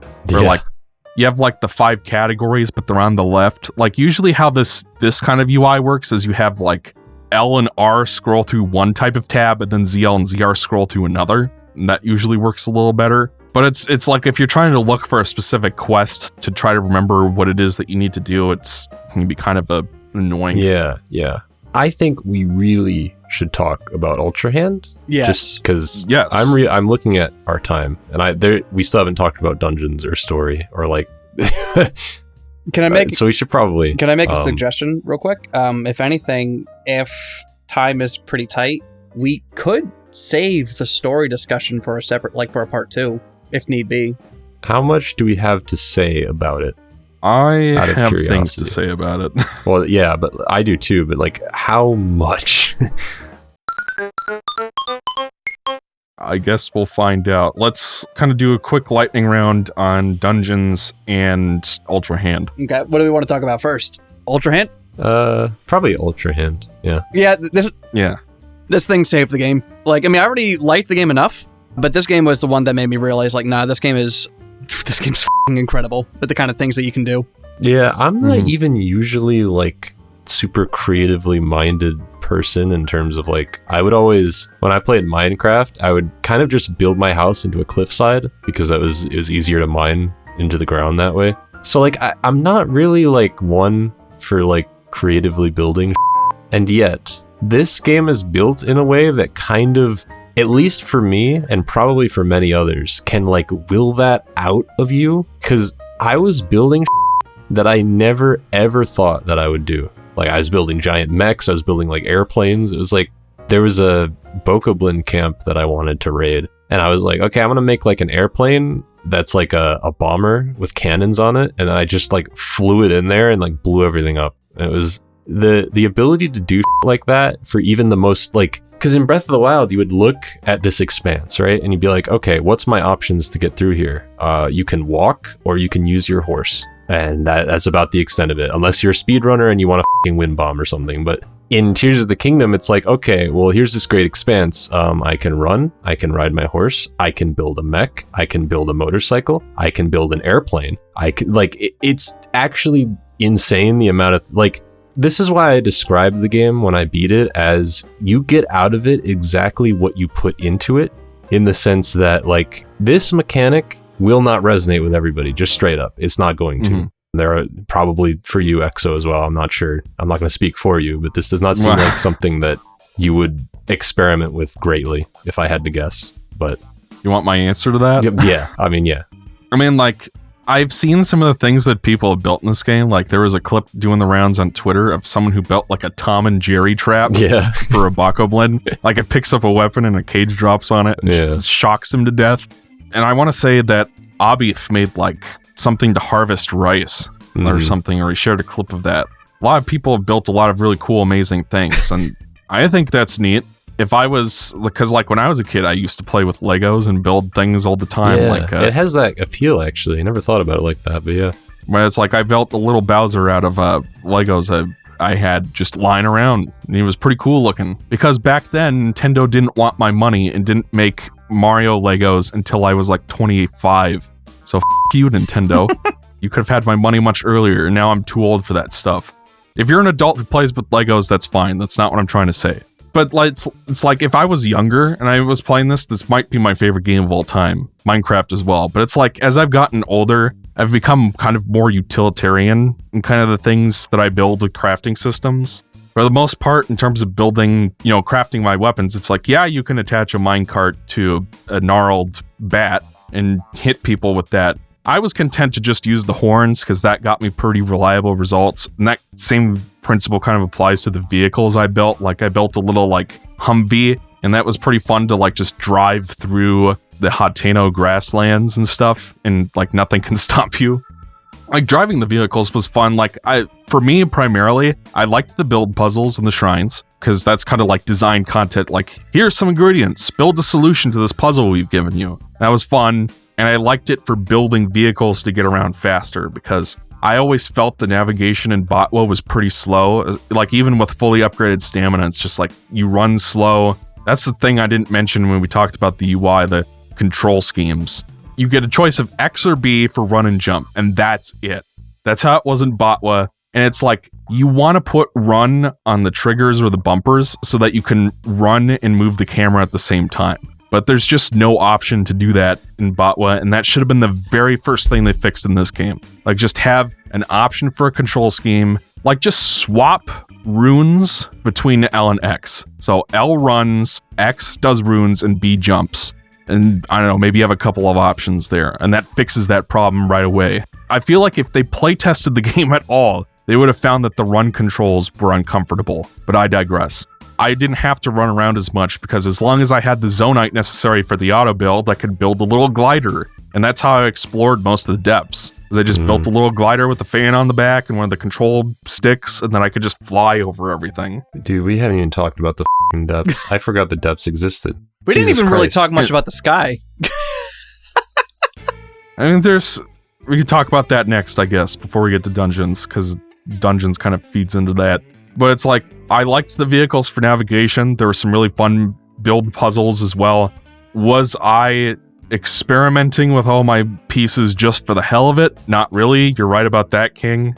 But I do think it's neat that you can do that. Yeah. Like I'm not going to begrudge anybody's enjoyment of that. Well, I think it's cool that it's there. I did not build as elaborate of a machine as like the Twitter users have, which are really funny. I think it's hilarious that the first instinct every player had was to bully the Koroks. I think that is absolutely hilarious. When I saw that you can crucify a Korok onto a cross and parade it around, I just knew that this game was something special. And that's not even talking about the attack drones that people made or like the Metal Gear replicas that people have made. This is nuts. And it's like, I'll be honest and say that like I didn't experiment all that much when it comes to like creating things, because like once when I made like a couple of machines that like took me to where I need to go that were effective, I just saved it and I was able to like put that away and just like I was able to rely on those. But like I see it like that and I'm like, I want to make that. I want to make it. It makes me want to get back in there and just like see what kind of weird things I can make, because that is so cool. People kept making boxy men with giant flame-throwing I saw this one dude who made like this rocket-propelled cage, and he launched it at a Gleeok, and it pushed the Gleeok into Lake Hylia, and it fell into the whirlpool, and it died in one hit. I'm like, oh my god. Well, I saw one where somebody made like, they put spikes on a thing on trampolines so that the front of the vehicle would like, the trampolines would push the spikes together and it would be like a garbage trap from Star Wars, if you know what I mean. Like they would close in. The trash compactor? Yeah. And they would just run into Lionels and like smash them a bunch. This is why, actually, when I first beat Breath of the Wild, there's no chance in hell that I'm making a fresh save file after that. Like, I love Breath of the Wild, but like, no. I needed time. Tears of the Kingdom, I beat the game. I did quite a bunch of a lot of shrines, a lot of Koroks, a lot of things. But then I was like, I'm gonna make a new save and do things completely differently. And that was an impulse almost entirely driven by like Ultrahand, because I realized that like it had all the benefits of Breath of the Wild, where you can do anything in any order. So obviously you can do things in a different order, but you can also completely, not only is the world much larger in like, it has two and entirely new dimensions to it, but you can explore it literally in any way that you want to do it. And the appeal of that was so strong that I immediately started another save. Let me ask you guys a question. And this may seem a little bit random, but there's a point to it. Did y'all ever play My Sims back in the day? No. No? A little bit. Okay, so y'all know what it is though, right? Yeah. Yeah, I thought it was kind of cool that Tears of the Kingdom is kind of a remake of My Sims. Oh, yeah. Yeah, how you can make your house like brick by brick. Yeah. Dude, I was doing that last night. I was building my house, and what I did was that I made like square rooms in the middle. I put two like staircases up and up, so it has like 3 layers. And because admittedly the system is a little finicky, yes, but it's very finicky. I found a way around it where I could put my gallery and my study at the top of my house in a way that fit. But the way that I did it was, instead of putting a staircase, I just can ascend to it because it's my secret study, and only I can get in there because I can ascend in there. And I was like, holy, your secret base? That's so cool. I made my own ascend puzzle in my house. That's so cool. You know, it's like, I love this. I love this mechanic. It is so cool. It's clunky, it's cumbersome, but it's just the fact that you can do something like this is incredible. And like, if we are getting DLC for the game, which I hope we are, and I'm sure we are, I want them to add more stuff for this house mechanic. That would be pretty cool. It's like, it was... Well, for the house, and maybe even just Zonite devices in general. Like, that'd be really cool. This game is like prime made for this kind of thing. It's just, give us more tools to play with, please. Like, I did not give 2 when the season pass for what came out. I completely ignored it, especially since Master Mode looked like something I would hate. I hate Master Mode, dude. It is like... It is the definition of a band-aid solution, and it doesn't even work. It just falls right off. I hate it so much. But with this game, if they made DLC, I'd be ready to jump right back in. Yeah. Like, I'm actually looking forward to more of this. So, considering where I was with Botwa only a few years ago, that's a hell of an improvement to make in terms of me enjoying this enough to want more of it. And you know, it's like, I think a big thing about this game too, and the thing that I like it about it so much, is that, I mean, there's a culture around this game, and some of it can be toxic. It's like when you got people who are saying like, oh, hey, no, I don't really like this game that much. It's not for me. You got people like Zelda fanboys raging and attacking this person for, Of course. you know, Yeah. it comes with the territory. But just seeing it, also, if you do that, stop. You're delusional. But the fact that, like, you know, there's so many people just like spreading the things that they can make, and just seeing people like, while I was playing this game, I was watching Vinny Vinesauce play through the game as well. Like, I would just have like his streams like in the background while I play the game. And like every once in a while, I'll glance at what he's doing, and like he's in like a shrine that I did, and I would just like watch him do the shrine in a completely different way that I did. You know, whether it was I like had a directive on my second playthrough Yeah? to every time I entered a shrine I had already done, I was determined to solve it in a different way, and that had about a 95% success rate. Mm-hmm. Because admittedly, there are a few shrines that are pretty, like, there's nothing else you can do except the thing you have to do. But for the most part, your options are pretty vast. So yeah. And that Ultrahand definitely enhances that for the overworld. And even for the shrines. Yeah. You are limited in the shrines in the sense that you can't bring out and build it. But like, there are so, like, there was this one puzzle that it's like, oh, you have to like launch a ball, and then you have to like make a ramp to like launch this ball into like this hole. I literally just took the pieces to make the ramp. Instead of making a ramp, I made a bridge. So the ball just went right in. Yeah. Well, you know, that you actually reminded me of a thing that I like about the shrines in this game in comparison to Breath of the Wild, which also just kind of speaks to how fundamentally stronger the mechanics are in general, is that in Breath of the Wild, a lot of the shrines were kind of just like, because your tools serve a very specific function, it was just kind of about they made a bunch of puzzles for them. Yeah. In this game, that is true to an extent, but it feels kind of like every shrine is like, it's teaching you a new way you can use your abilities. And I'm thinking about when I first learned what a stabilizer does was in the shrine where you have to make a catapult with them, where you have to catapult balls across chasms by using a stabilizer to launch it. And that blew my mind because I'd looked at this stabilizer earlier in the game and I like hit it and it just stood up. I was like, well, what the f***? I'm never going to use this thing. What the f*** is this? And then I did the catapult shrine and I'm like, holy you can make a catapult with this thing.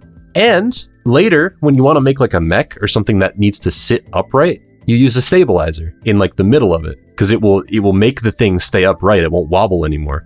And I was like, holy it's cool. It's really cool. Indeed. Ultrahand's pretty rad. That's all I gotta say. Let's talk about the depths in the sky. You know what else real is cool? quick? Yes. Not Michigan right now. It's 82 degrees. Let me check to see. I guess I should be thankful I'm not coming there this summer. Let me see. Oh, it's 87 degrees over here, Florida. Yay. I thought it'd be much worse. No, it's been raining a lot. Yeah, the more you know. So, I don't know if this is a hot take or not, but I actually didn't really care all that much for the sky. Understandable. It pains me to say this, Ryan, but I kind of agree with you.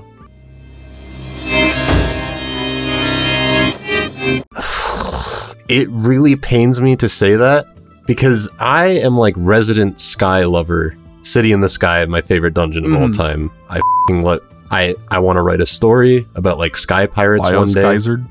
It's like one of my favorite things. And Skyward Sword it up so bad. And I was looking to this game. And I was like, they're going to finally do it. They're going to make it awesome. And it is decent, but it kind of sucks in a lot of ways. And it really upsets me that is the case. I don't think the sky is bad. And I do think there are there are these giant floating balls in the sky that are pretty cool. Because like usually you find those and they have like a really interesting puzzle. I remember there was one that was by the Gerudo area, and there's like this really cool like mirror light manipulation puzzle. That was really fun. There's a lot of puzzles where you have to find a crystal, like a green crystal. You have to find like how to get the crystal from like one island to another. That'll unlock a shrine, which will give you a blessing. You know, those were pretty cool. There was also the Dragon Sky Island, which you have to do for in terms of like, you know, in order to progress the plot.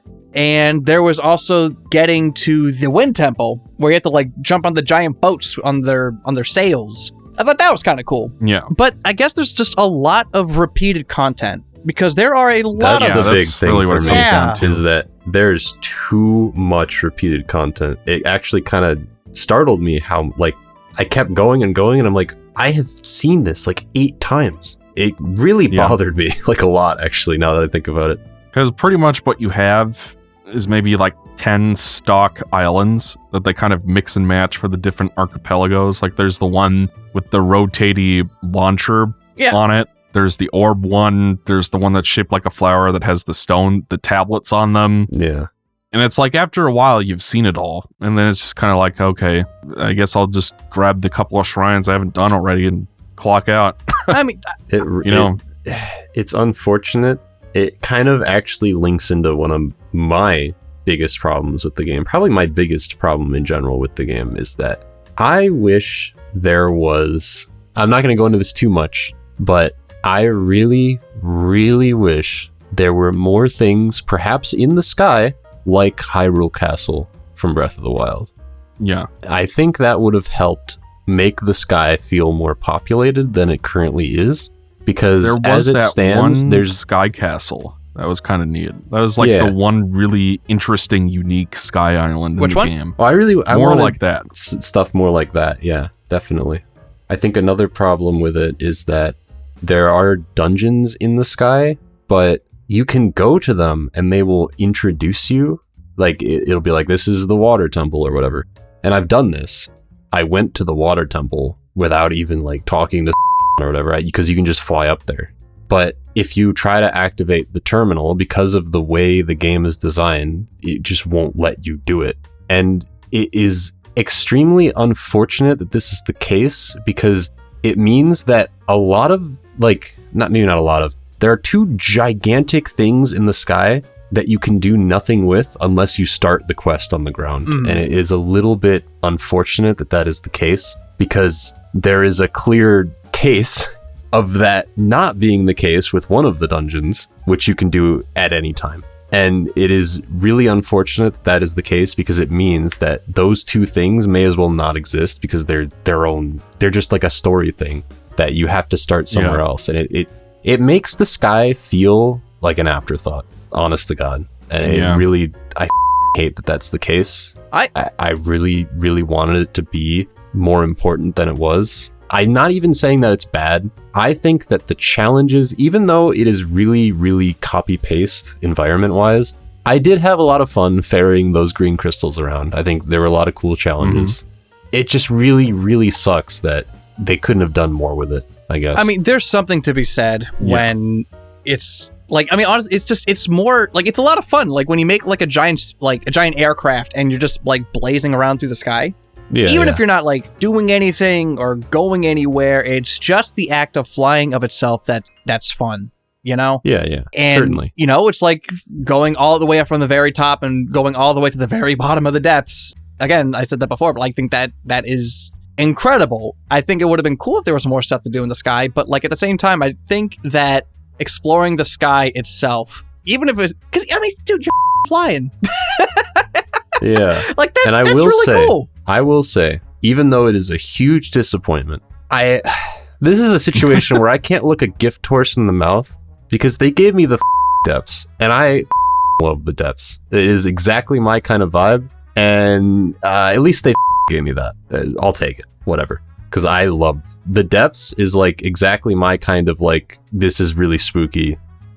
That's why I love Dark Souls. It's like that kind of vibe is exactly my kind of thing. And the depths definitely fulfilled that much, much more than I would have gotten from the sky. So, and it's weird because it has a lot of the same things. Like there is a lot of repeated content in the depths, but I think the act of exploring it is stronger because it feels like it's a dark world. The more you learn about it, it pretty much is this game's equivalent of a dark world.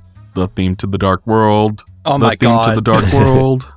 Like, because how all the light routes correspond with where the shrines are and like that. And how mountains make valleys and like you can't pass water sources. And that makes the depths exploration way, way more interesting because you can solve navigational problems while you're in the pitch black dark. Because if you, in your minimap, if you set it to the land map, it will stay that way on your minimap, and you can use the land map as like a navigational device because they correlate to each other 1-to-1. So, you know, you're like, oh, why can't I pass this giant wall? It's because there's water in the surface, and that's where all the water drains down to. It's incredible. And I do think maybe there's a little bit too much repeated content down there, but there's also a ton more of it, and the Zonite is much, much more valuable. And it just feels, I don't know, it feels treacherous. Everything down there like takes away your max hearts. There's also the Yiga content, which is fun. Yeah. I think it's just a much more impressive showing down there overall. I guess I just have like one minor, very, very, very minor disappointment when it comes to the depths. Because one thing I actually like about Tears of the Kingdom, and if you look at the art book for Breath of the Wild, you can actually tell that like a lot of cut mechanics and cut ideas for Breath of the Wild actually made their way into Tears of the Kingdom. One specifically that rings to mind is there was a concept art for Breath of the Wild that had Hyrule Castle floating in the sky, and you see Ganondorf standing on top of it. It's the most metal ever, right? They also had scrapped ideas for Guardians. Have you seen those? No, I don't think so. They are the most raw, most metal things I have ever seen. Let me see if I can pull up an image real quick. And I will put it up in the edit. And if DLC's a thing, I want to see these. I want to see these things in the depths. Oh, those are like Metroid Prime. This is like some out of the mist. Cool, though. My favorite. Yeah, that'd be so cool, though. My favorite one is the one in the bottom right. Like, just imagine exploring the depths, and you just hear like loud foot stomps, and you turn around and you see that thing staring at you. That would be. It looks like the arachnorbs from Pikmin. No, that would be really cool. I think, yeah. I love these things. I love these things so much. Look at the giant crab. They definitely, if they wanted to, probably could have played up the terror a bit more of the depths. Because as it stands, like, I think it is still pretty, like, foreboding down there. Oh, yeah, absolutely. When I saw, like, a corrupted Lino, I my pants. When I saw corrupted King Gleeok down there, I had a moment. Yeah, that's where you get the Cap of Twilight. Oh! Under Twyflo Ruins, it's a corrupted King Gleeok. Yeah, I did a little more than my pants. I was like, I need to come back in a bit. Yeah, that's what happened with me too. I ran across that and I was just like, nope. Yeah. And I ran away. I knew there was the King Gleeok in the sky. I thought that's what you were talking about. Oh, no. No. I actually haven't fought that version. I fought the corrupted one first. Oh. So, by the way, kind of a tangent, but seeing a Gleeok fly in the distance scared the out of me the first time I saw it. Because the ice one just flies around. Mm-hmm. That scared the out of me. Because it's this giant dragon, and not like in the long sense where the dragons that fly around. But it's like a big, girthy dragon that flies around like it's nothing. Like it can just do that. It's basically Ghidra from Godzilla. Yeah. It's got the 3 heads, and it's shaped more like a European dragon. There was a time it was flying around, and I was flying on my airplane. I dived down to it. I have footage of this. I dived down to it, and I went into bullet time, shot 3 of its eyes. It plummeted from nearly the sky to the ground. It took out like a third of its health bar from the fall damage. And that was maybe one of the coolest things I've ever done in a video game. Not an exaggeration. I mean, it was awesome. I thought the Gleeok boss fight, or just like the Gleeoks, because I've only ever fought like 2 at this point. I think this might actually be like my favorite Zelda boss encounter ever. It's awesome. I think it's so cool. I mean, then again, like the fact that it's a dragon helps, because I think dragons are metal as all hell. Even Spyro. I think Spyro's a cool little dude. I haven't really played Spyro, but he's a cool little guy. I'll with it. Why not? Looks like I've got some things to do. You sound like as if you want to show me your flipper trick. Well, yeah, in that sense, I wish there was more enemies or like bosses in the depths. That probably would have been the perfect place for it. Because like, I think the Frox is cool, but I wish there was more than just him. Because the rest are just corrupted normal enemies, basically. You can rematch the dungeon bosses. Yes, yes, you can. Which is cool as well. Yeah. Definitely, I think there could have been some more unique creatures down there that were a little scarier, maybe. Because the Frogs are cool, but they're not scary. No. they're the little ones are really cute. I like them. I could put Diababa down there. Yeah, that would be cool. Tell you what, though, when I saw a Redad in the Gerudo area, I shit my pants. I didn't know those were a thing. That was the perfect place to put them. Oh, yeah. Like, holy because they're not very threatening enemies, but like when you're just walking around in like the sandstorm and one appears, that scared me a little bit. Not gonna lie. Yeah, I think they're cool. They're pretty cool in the depths as well.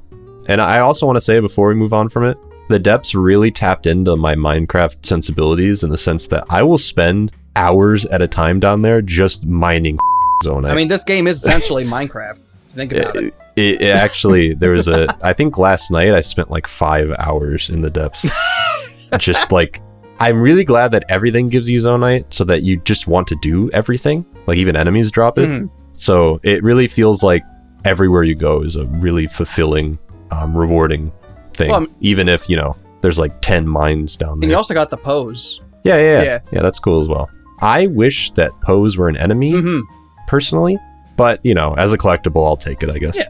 At least they exist. Yeah, it's kind of like what I was saying before, where it kind of like adds a bit more to that Zelda flavor. Because it could have just been like a Zonai spirit. But the fact that they call it a Poe is like, oh no, it makes it feel a bit more like a Zelda game, Yeah. So I appreciate it. Did we want to talk about Dungeons? Dungeons? Okay. Yeah. We gotta talk about these things. I'm not sure there is much to say. King, you were tweeting about this. Why don't you start us off? I agree with you. Which tweet are you referring to? Where you were talking about the dungeons. Now they're basically just divine beasts again without the beast part. Yeah, so the dungeons, right? I've seen varying takes on them. I think they are better than divine beasts, but I don't really know that I buy into the hype that some people feel about them.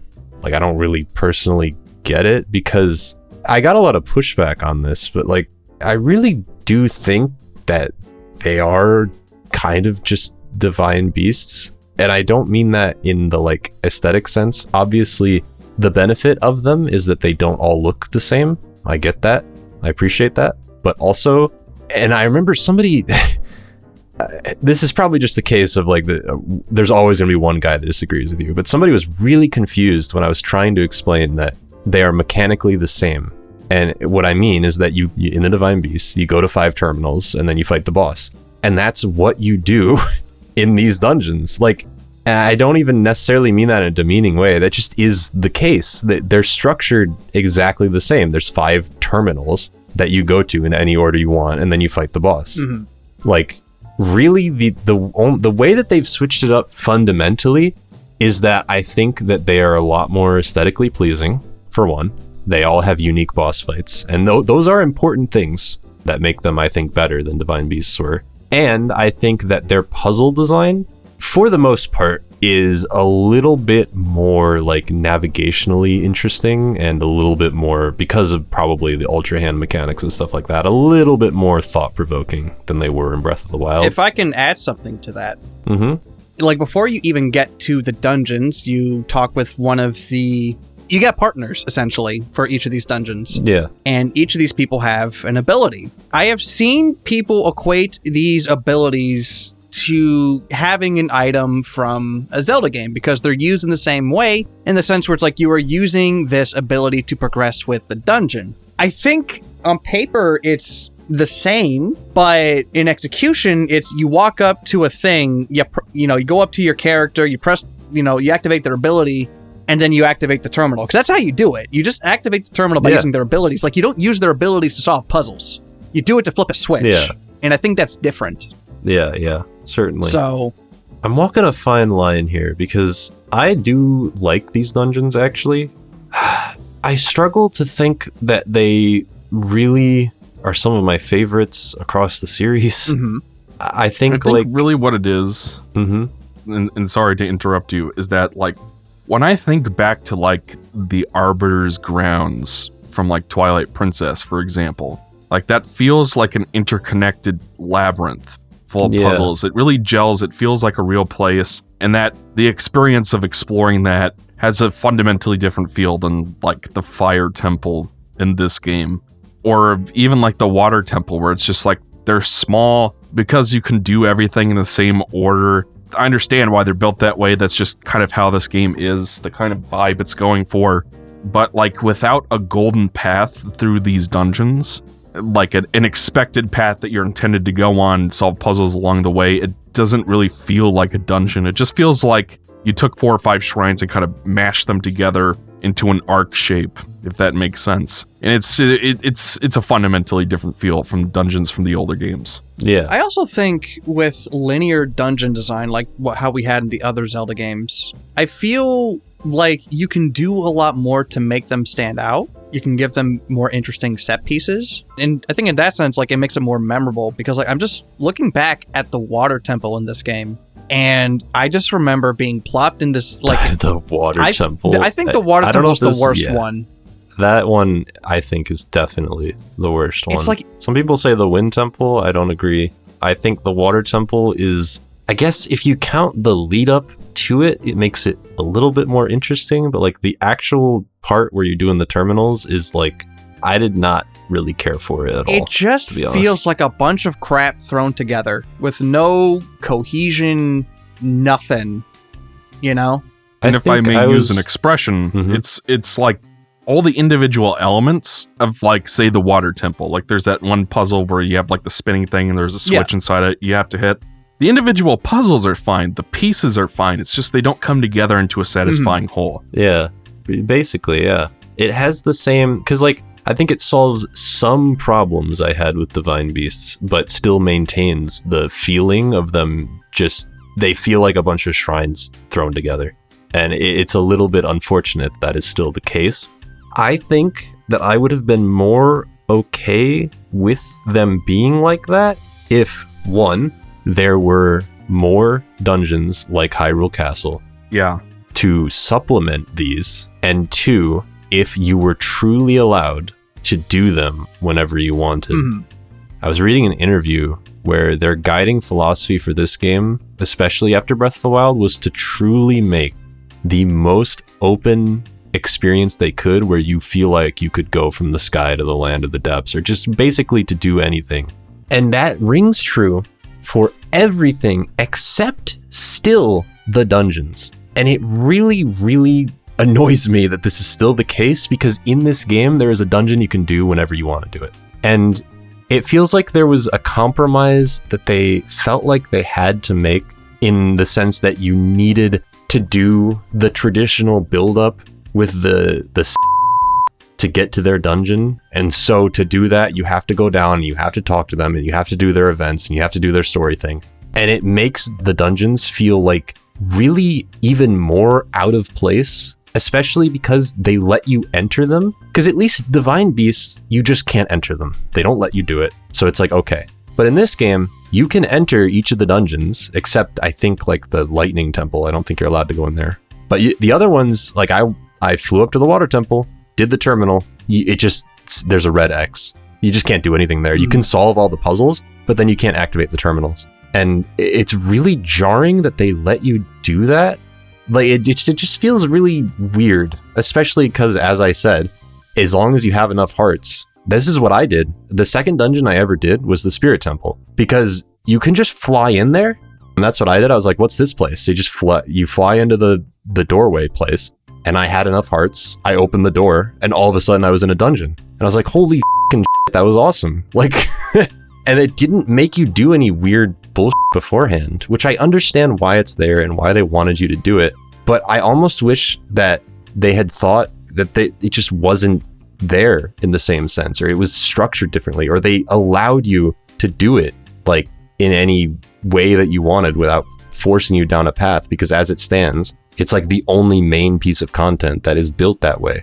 Because you can still do the thing in Breath of the Wild where you beat the game whenever you want. And yet these things are still glaring, weird remnants of how Zelda used to be. And they just don't really fit in the same puzzle. You know what I mean? Like, it just doesn't fit. And I agree with that. But I think if I had to speculate on what they were going for, I think they were trying to keep it like the older games on purpose so that people like me who are more of a traditionalist can still kind of get that experience as well. Yeah, certainly. But it's like, I agree with you. It felt like as if they kept the worst parts of that kind of stuff, though. Yeah, because that was the thing with Skyward Sword, was like, you want to do the dungeons because those are the fun parts, but then you have to do a bunch of fetch quests until the game decides you can move on with the stuff you want to play. Like, specifically, like, I mean, I liked the build-up for... I mean, I like, honestly, the more I'm thinking about it, I think, like, just the water temple was the worst, like, just the low point of the game, because, like, even just the build-up to the water temple was just so boring. Like, you know, you're running around trying to clean up goop with and then you're in the sky with the slow-moving atmosphere thing, which isn't really ever explained. In some areas, you could just, like, gravity isn't really much of a thing, which is weird. I wanted to mention this. This game doesn't seem to understand that water has surface tension, and if you dived into water from the sky, you would die. Yes. You'd break. Like, there was a Mythbusters episode in the first season of Mythbusters where they drop a crash test dummy from the top of, like, a building crane into, like, a harbor. Because the myth they were testing is, hey, if you drop a hammer into the water before you land, it'll break the surface tension and you won't break every bone in your body. Didn't work. The crash test dummy, which is made of metal, it has a metal skeleton, broke its leg off when it hit the water. If that was a human, you'd be dead. True. There's a moment at the end of the game that just had me just be like, what? But, like, the point is, it's just like, it felt like as if this game wanted to have its cake. It wanted to be like this blend between, like, the open world and the more linear structured Zelda games. But, like, it didn't go all the way, if that makes any sense. I think that to go all the way, they need to make the dungeons like Hyrule Castle. They just have to do it. I agree. They have to pull the Band-Aid off and just do it. Because I think if that were the case, then this would have worked perfectly. Yeah, I agree completely. That's basically what I was going to say. Because that was kind of my thing initially with Botwa, was that I was just like, there's not enough traditional Zelda stuff in it. Now we're at a point where this new formula of Zelda has developed more, and I see the appeal of it more. And that being the case, traditional Zelda dungeons don't really fit in it. And I would like to see more open-ended dungeons like Hyrule Castle, where the fun is more about, like, finding little pieces of lore and, like, seeing, like, oh, this is the library. People used to do research in here. And, oh, the king has a secret study. That's what made Hyrule Castle fun. Because, I think straight up, the bosses are really cool. And they're way, way better than the Blights were. Yeah. And imagining, like, Queen Gibdo might be one of my favorite bosses in the series now. That like, holy that fight was cool. Especially when I did it, which I only had like 4 parts. I remember this. Holy that fight was hard. And I think that would have been even cooler if that dungeon was more like Hyrule Castle was. It would have been awesome. You know, okay, so I think the only temple that I didn't like was the water temple. Because it just felt like as if none of the pieces worked together. But, like, I think the others, maybe Fire Temple excluded, because I wasn't really fond of that one either. But I thought the Wind Temple, I thought the Factory Construct, or the Construct Factory, I thought the Lightning Temple specifically was the best one. While they weren't the best in the series, I thought they were pretty good on their own. And I would agree with that. I'd like to see these kind of dungeons. I wouldn't mind to see them come back. I do think that they are a step up from the Divine Beasts. So I would like to see this kind of approach that they took. I'd like to see them at least give it one more stab to, like, really flesh it out more and to make it more, I guess, you know, try to give it a bit more of that traditional Zelda flair, because I feel like that they were trying, but they also wanted to keep it like Breath of the Wild, or like how it was in Breath of the Wild. I feel like as if this can absolutely work. They just need more time to iron it out. I think it could work. I don't think they should. Is my thing. Yeah. I think what I would do if I were Mr. Nintendo is keep the Botwa formula, keep making games like that for, like, the main 3D entries, but just take the Link's Awakening engine and just make traditional Zelda games as well, just on the side. Just have both. And then you can have, if you want your traditional Zelda dungeon fix, you can go play that and structure it like Link Between Worlds, since people want their non-linear. I mean, ideally, definitely. I would like to say Link Between Worlds, but like 3D, like that kind of game, but just with the 3D environment. Yeah, like I'd be all for that as well. I think there's a merit to this new formula, which is something I probably wouldn't have said like 6 years ago. But there's a merit to the old formula too. Like, people still like Ocarina of Time and consider it one of the best games ever made. Yeah. I don't, but people like the older Zelda games still. And there's still an appeal to there. Like, they wouldn't have kept trying to put traditional Zelda-ish elements into this game if there weren't people asking for it. So like, if you just make, I feel like those elements kind of feel out of place in this new formula, and I feel like it would be better for everybody if you just have both types of games, and like you can make the more traditional ones smaller scope to accommodate, development overhead and stuff like that. Yeah. But I don't know, maybe that's sacrilege for some of the people in our audience. I don't know. No, I think they should rip the Band-Aid off. I really because at this point I have come to terms with what Zelda is. And they need to play to its current strengths for that to work effectively. Because the further back we try to pull things, the more out of place it's going to feel. I'm not saying we have to abandon everything, because there are still things in Tears of the Kingdom that came from the old games, obviously. Yeah. But structurally, there are some things that I feel like are much, much harder to make work than a lot of the new ideas that they have. And I think part of the reason I'm so insistent about this is because there was really not an equivalent to Hyrule Castle in this game that I can really think of. Personally, I would say the caves. Yeah. Especially the one that goes from Lookout Landing to the castle. It's not really scratching the same itch, you know what I mean? It is structurally the same, but it is not it is just kind of like, there's the Royal Passage, I guess, which was kind of long and cool. But I wanted something more like it's a location, it's like a castle or something. I thought that maybe you'd be able to enter more of, what's it called? Akala, that's that place. I thought maybe there would be more under there, but there just kind of was. You get the Fierce Deity set in a cave. Caves are a good step, but I think it would have been cooler to have bigger buildings that had stuff in them. Which obviously probably could have just been the dungeons, but not having one equivalent and also having Hyrule Castle be kind of the same with new enemies in it. It's just I'm not crazy. Hyrule Castle it is kind of, because parts of it were left on the ground. Yeah. And they block off a lot of places that were in it originally. Yeah. This is a bit of a spoiler, but I can't really talk about it anywhere else because it's not a story detail. But at the end of the game, in the files, there's a track called Ganondorf's Castle. And that is really weird to me, because that implies that what is down there is his castle. And I thought the end of the game was f***ing sick. Probably one of the coolest end games. Really? But it was a little bit swift in the sense that in Breath of the Wild, you could skip all of Hyrule Castle. You could do it. But at least it existed and you could explore it. In this game, it's kind of I really dig what they're doing with you start the game here and you end it here. That is really rad.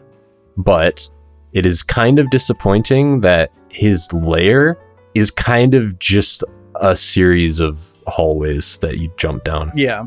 I wish it was maybe a little longer, a little more expansive, because it really just kind of feels like you fall down there and you start fighting a bunch of enemies and then you fight him and then it ends. And I thought that stuff was really cool, but it just kind of felt like it got there. Basically what I'm saying is I wish there was more types of dungeon. I just really do. Because as it stands, I don't hate them. I like some of them. And I think that they are definitely an improvement on the Divine Beasts. But they're not quite what I want them to be. So, well, we have 17 minutes remaining, and I don't think that's going to be enough for the story.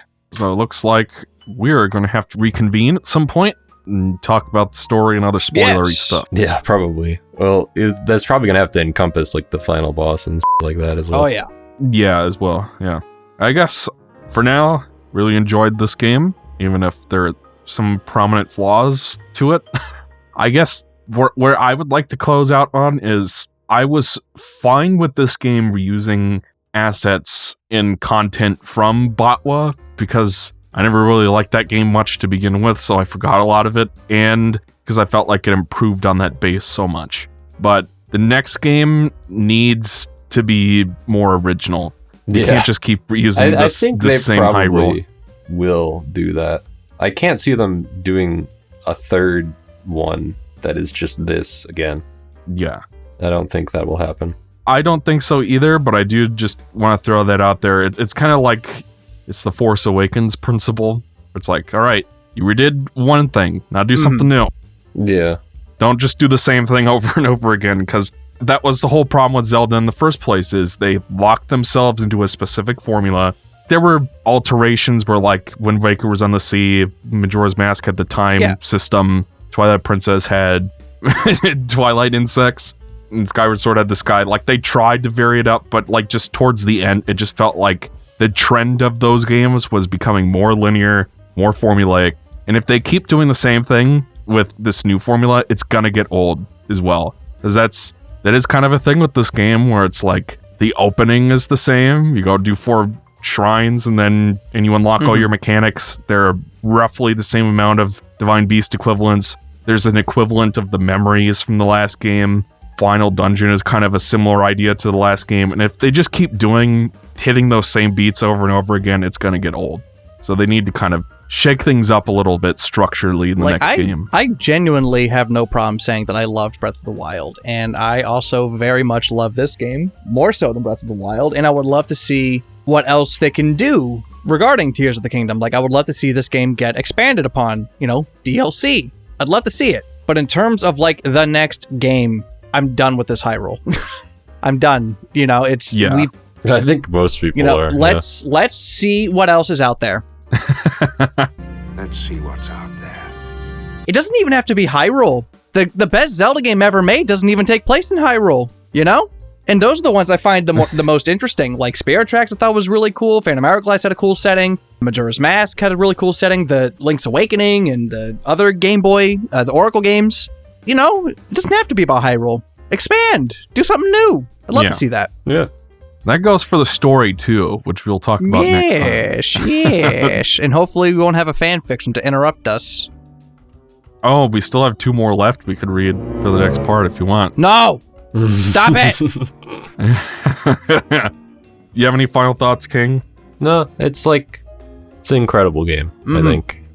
Still, I'm thinking about a lot of things, but in terms of what they wanted to do with Zelda, I think it is pretty damn a solid effort. They really, I think, almost reached the pinnacle of what they were trying to do, with a lot of things that fell through the cracks. But it's such a big game. It's such an expansive game. It's so dense. It really feels to me like the things that I don't like about it are just dwarfed by the things that floored me about it. So, and it's weird because these kinds of sequels don't usually appeal to me. I was thinking about that. This is basically, even more so than Majora's Mask was, the Mario Galaxy 2. Well, I was thinking about that too, is that it does in a lot of ways feel like a Mario Galaxy 2. But I think that in a lot of ways, the things that Galaxy 2 was trying to be felt a little bit more like it was clearly intended on a smaller development timetable, and it feels a little more to me like DLC than Tears of the Kingdom was, in ways that I'm finding a hard time explaining properly at the moment, and it would probably take a long time to explain, so I won't explain it, but usually don't like these kinds of sequels, and the fact that I like it even more than Breath of the Wild, it's kind of astounding. So it's not the sequel to Breath of the Wild that I would have even wanted, to be honest, but they showed me something that I didn't know I wanted, so there you go. And also, just want to clarify something too. It's not like that the problems that I have are deal breakers by any means. It's more like a minor grievances, I guess. There was never a point where the game was ever ruined, or I'm like, oh, I have to dock a few points for none of that. Yeah. None of that. It was just like, oh, it was always, oh, they could have done this better. It was always stuff like that. It was never something that was blatantly broken or just straight up bad. It's just things that needed improving. This game is very good, and if you haven't played it, you should, even if it is $70. I think it's worth it. Mm. Like there are tons of games, expensive games I bought. Like I just bought Parasite Eve for $90. I mean, like this game is worth every penny. It's more expensive than the average Switch game, but you're getting the content to back that price up. And it's not even like bloated or anything. Like it was one of those things where I just kind of, after a certain point, had to force myself to stop. I could have kept going. There were a bunch of side quests I didn't do. I didn't build a house. Yeah. So like, I that's missed what that I had one, to do so we can do this podcast. I didn't want to keep you boys waiting. There's still so much I want to do. Yeah. I've only done like half the things that are in the game, probably. So for me, like I did all the shrines, I did all the light routes, and huge chunk of the side quests. And at that point, I was kind of like, all right, I'm gonna go fight the final boss, wrap up, because it's been over 100 hours. I've got so other then let games me to ask you play. something, and if you answered this already, forgive me. In Breath of the Wild, you got the Tunic of the Wild for getting all the shrines. What do you get for all 151 shrines? Yeah, I know what you get already. What do you get? It's like a furry costume. What? It makes you look like it makes you look like a Zonai, or like the guy in the tablet that depicts the Calamity. Yes. It makes you kind of look like the Link thing in that. It's kind of hard to describe. It's kind of like a mix between Rauru and because it's called like the Ancient Hero Aspect, I think. The Ancient Hero Aspect. And I think it's meant to depict the thing on the mural that Link is supposed to look like, fighting Calamity Ganon. I'm looking at a picture of it. What the Yeah, it looks really weird. Yeah, it's kind of hideous. Yeah. And as for the light routes, you get a piece of paper. Oh. It's basically like a certificate saying, like, you lit all the light routes. Congratulations. It doesn't do anything. Blue coins. So. Ruined me. Yeah, if I can love a new Zelda game, then that's kind of a miracle. So that was our podcast for the day. Stay tuned for the story podcast coming your way very soon. Assuming we can get it out before you guys go to. Yeah, we should be able to. All right, I'll see you all next time. Bye. Bye-bye. See ya.